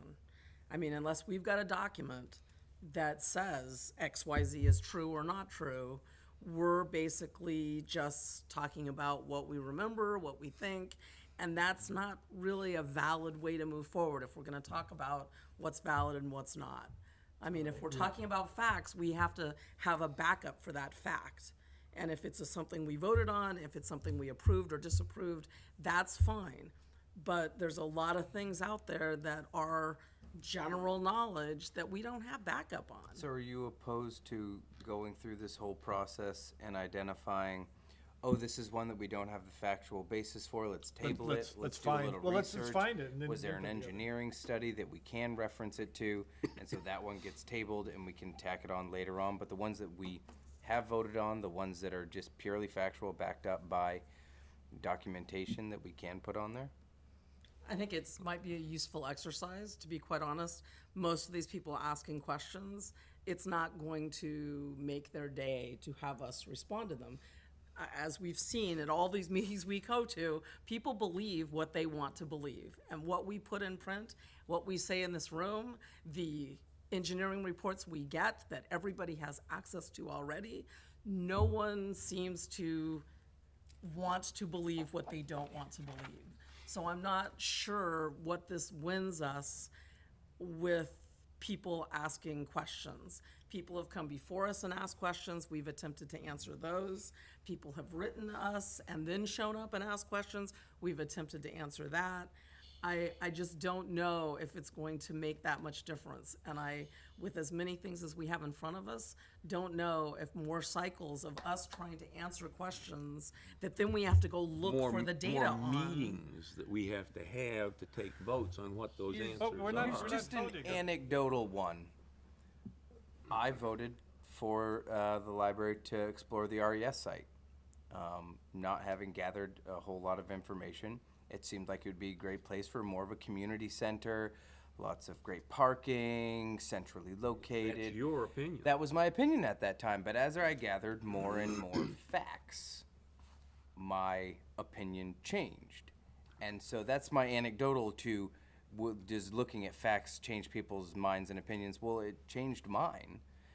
And I don't think that I'm some unique snowflake. I think that most people, if they look at facts, may reevaluate at a minimum. And you're perfectly able to say that. But what's the platform from which he says that? Because when people ask us questions at the meetings, we don't answer. We just listen. Yeah. You know, and During that's public comment. and that's really unsatisfactory too. Well, to- if we to want to the go people. back through all the meetings that we've had where people have asked questions Okay, and then how- create answers to those now. Let me repackage this. If we were people running for this position, there would be a debate. Yep. It would be moderated by somebody, and we would get these questions, and they'd say, "Well, Mr. Owen, you started out this way and went this way. What happened?" And I'd say, Mr. Duke, why do you keep going to me first? Why me first every time? Yeah, you see what happened. You got elected. He did every time. 20 questions. Yeah, me he did the same. He didn't go rotation. to the next person over, then the next person over. Yeah. It was me first. I kept trying to shove it to Ken. So it seems to me that this is a weird idea, nobody does it, but in the life of the library, and I think also in the life of the fiber project, that this is a good time to do something like that for the library. Yes, it's a meeting, but let's say it's a meeting where the select board gets to speak their mind individually and to give and to be a back and forth. And the one thing that does is that in a meeting where they say, oh, they're going to vote on it tonight, I got to get my opinion in because this is my opinion, and they're going to sit there stony faced, and then they're going to seemingly not pay attention to me at all, and they're going to vote this way. They're a bunch of jerks. Whereas if we invent this midterm debate, it's a back and forth. The tension's not as high with the people putting in written questions. And I would submit that we would not do verbal questions. But they write questions out. We even have a moderator. And it's a good touch-in point for everybody to know what's I happening. would not go along with that because now we're reacting on the spur of the moment to a question that we're not prepared necessarily to answer. We're politicians, man. Mr. Chair, sorry. Yeah, but I like to think about what I'm going to say before I say it. I'm going to suggest that we have a meeting coming up next week where we have to talk about a committee charge and a mission statement, and that we're all going to come equipped to that, and I think we probably ought to be focusing our attention on that right now rather than something else. And if it seems after that meeting, perhaps the information that comes out at that meeting may spur us on to do something, but I think we need to focus on that. My last 2 cents is I'm totally fine with tabling it, shelving it, whatever. But I do think that there's a decent amount of legitimacy in that as far as trying to build a better community tone. Yeah. That we have heard your questions, we have been thoughtful about it, and here are some of the facts that led some of us to voting in this way, and here's facts that led people to vote in this direction. But here are the facts that we're basing on, and here's our answers to your questions. And if we have prepared ahead of time, I'm fine. Well, that's why you get to pay the big bucks. I don't understand what this gets us. I don't either. The people that are unhappy are going to be unhappy. Why do you say that? Well, I have to say, I'll say it exactly why. Yeah. I'm unhappy. I don't like this vote. And if we do this, I'm going to have to defend myself at every single question against the four of you. And that's fine. I'm more than willing to do that. But that's really not getting us anywhere. It's not making anybody happy. It's not making me happy. It's not making the dozens of people who've written me letters happy for me to say what they've been saying all along that this group voted against. So I don't understand how this moves us forward other than bringing it up again and pissing me off, which is exactly what it's going to do. You getting pissed off is I would entirely ask your you to- your.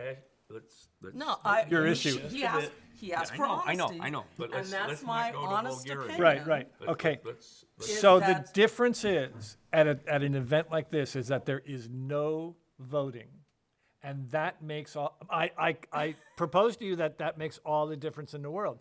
People get heard, and that is satisfying. It's not satisfying. If you Apparently may not. not be getting the same letters I am. It's not satisfying anybody. Supposedly, I'm getting exactly the same. Well, I don't know what that answer is because I'm not checking anybody's email. I know that what I'm getting is thank you for speaking up for me. No one has been listening to me. I've tried, and you've got an answer to that, and that's your right, and that's your opinion, just like Owen has his opinion. I want to listen to them more. I want to give them the opportunity. But we're to done. time We've time made out. those votes already. We're not going to go back and vote on that again. If you want me to move forward, we need to move forward and be proactive instead of bringing up the past and ticking off new people or getting those people who were ticked off to begin with coming back up going, well, I want my turn to say something. We have to move forward. We've already had that. And if I can say that, being on the other side of the fence, you need to be ready to move forward too. Because otherwise, we're just going to get the same questions over and over again. So, and then, you know, this let's isn't a wait, Jeff, continuum? time out, Yeah, no, I'm time out. listening, I'm If, listening. you know, let's You're let's saying the say same we thing. hold this kind of thing in January. Then we're going to have the same things back at us in March. Well, you haven't been listening. How come? I want to know the answer to this and this and this and this. And we're going to keep doing it on an ongoing cycle. We've already, you know, as you said, we've crossed that bridge. Can I? The answers are there.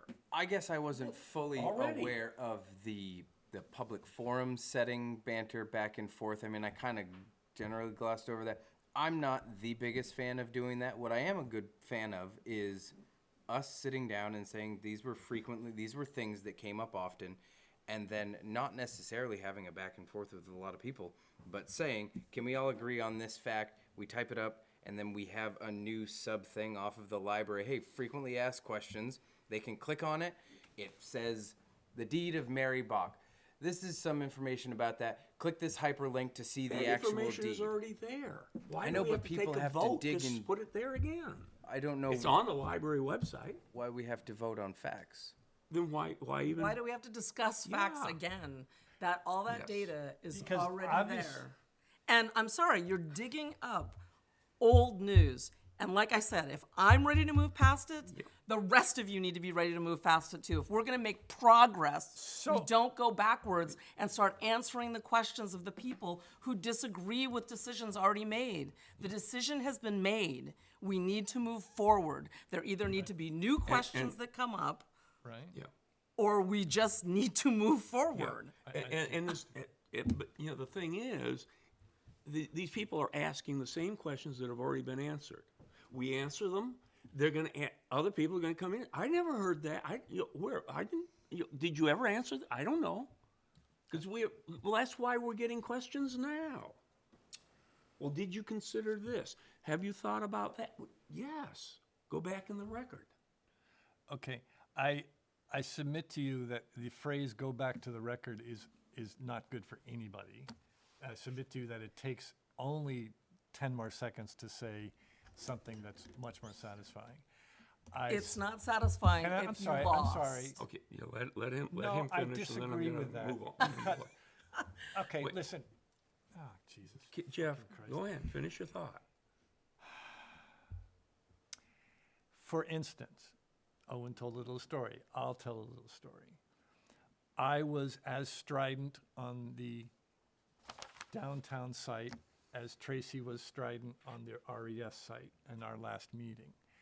People will look at that prima facie and they'll say, Parker didn't listen to anything I said. Those people, if I had an opportunity, Tracy can keep her mouth shut entirely, she doesn't have to defend anything. If I had an opportunity to say, I was saying this because of this background, that makes for a much more friendly thing. And then rather than the next time they see me, they see Ken, they see any of us, they'll say, not that that guy was a jerk because he voted this way, but I understand why and their relative values of why they made that decision. Personally, I think that can't do anything except help the conversation, the bigger conversation. For us to say all those questions are in the past, we're going to move forward, sounds an awful lot like we're not going to listen to any more questions. And so at least, if this is a good idea at all, at least let us consider it in the future for new questions. I happen to think that this is a good plateau for us to do this.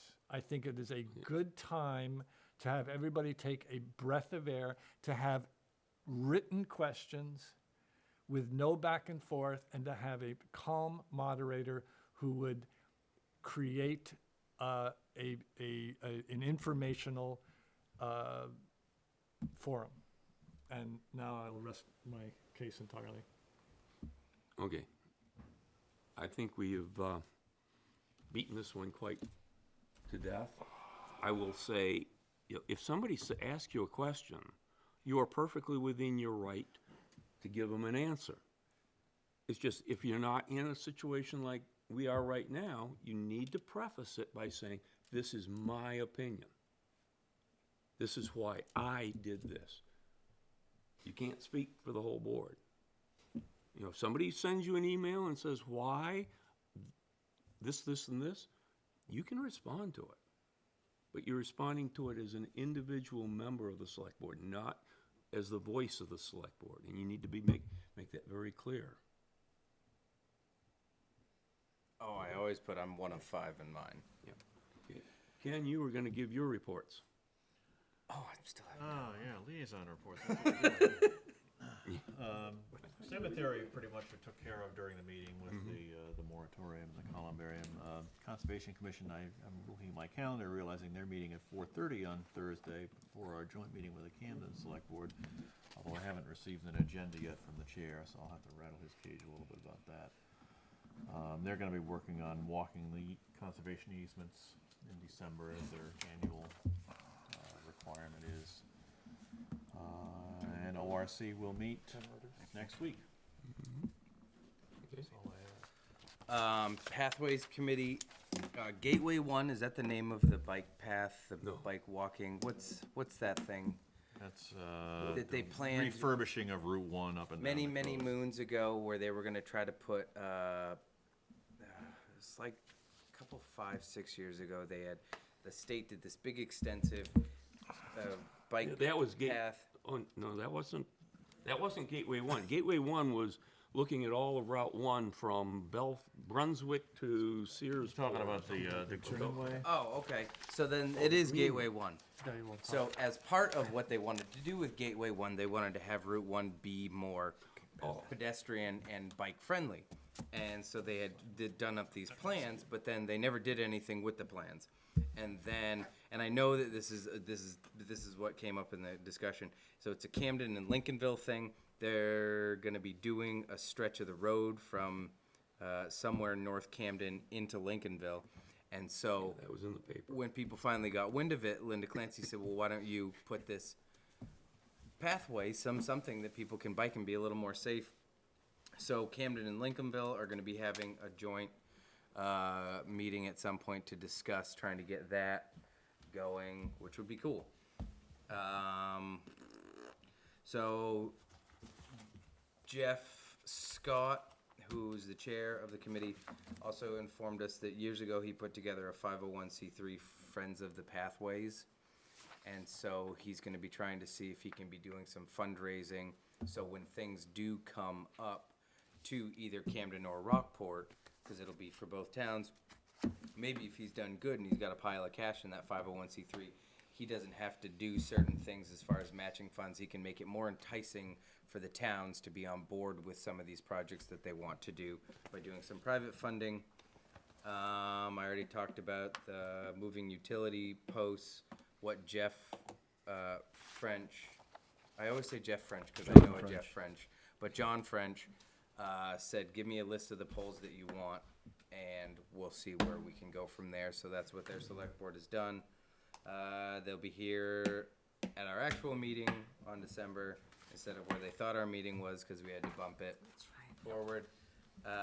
Ensuring that the landing pad will be installed there at the Route 90 and Route 1. We already talked about that. Don't ask about Recreation Committee because suck.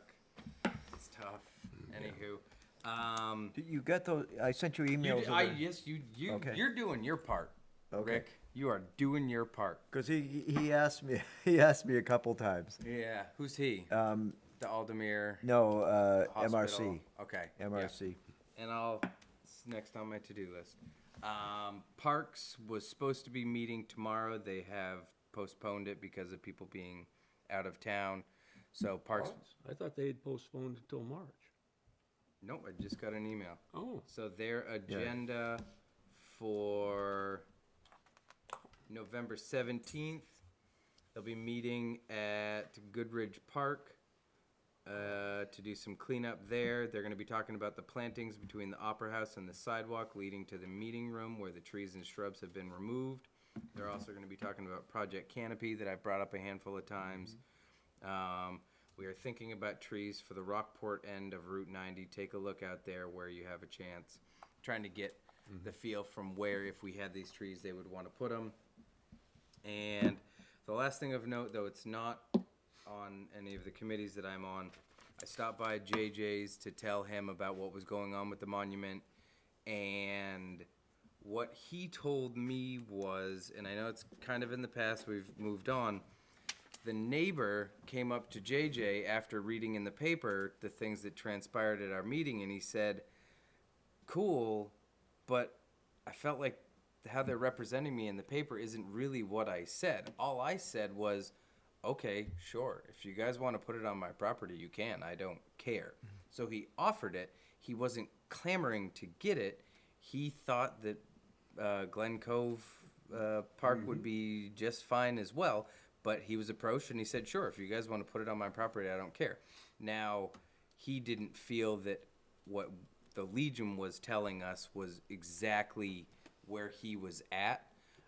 And also there's a fair amount of, I'm guessing, paperwork that needs to be done to understand that that monument will be there in perpetuity. There's crazy parking things. There's all these different things that he's fully aware of. And he just kind of said, sure, I mean, if you guys want to just move it 10 feet, that's fine. Thank you for mentioning it to me, last week, I think it was. And I have brought that to the attention of the American Legion, that if they want it moved to the next door neighbor, they're gonna have to take an active interest and get that paperwork done. He has been in, I think, but I believe he's been in and talked to Jamie about getting the permanent easement. I think Jamie is working with him. I think he was in, I'm thinking it was a couple weeks ago. And the Legion meeting it's the first Thursday of the month, and I was supposed to go, and I'm sure that they're thinking that I'm super pissed at them for how everything went down. I just haven't been able to make it. We had that library meeting that went past their meeting, so I haven't had a chance to interface with them, but I'll see a handful of them tomorrow, because we're doing Veterans Day stuff on the 10th and the 11th, and tomorrow's the Marine Corps birthday. That's right. The almost junior service. Don't start that, Don't gentlemen. start. Junior service. I don't want to be sitting here all of a sudden. I moved Guys, to, The Air Force is the junior service. Yeah, wow. All in favor of adjourning? We are. That worked well. We're the men's Was that department an of the affirmative Navy. vote, or were you just I just scratching your had head a- to decide No, whether? I all voted three- no. I wanted to get the hell out of Who here. was the Marine?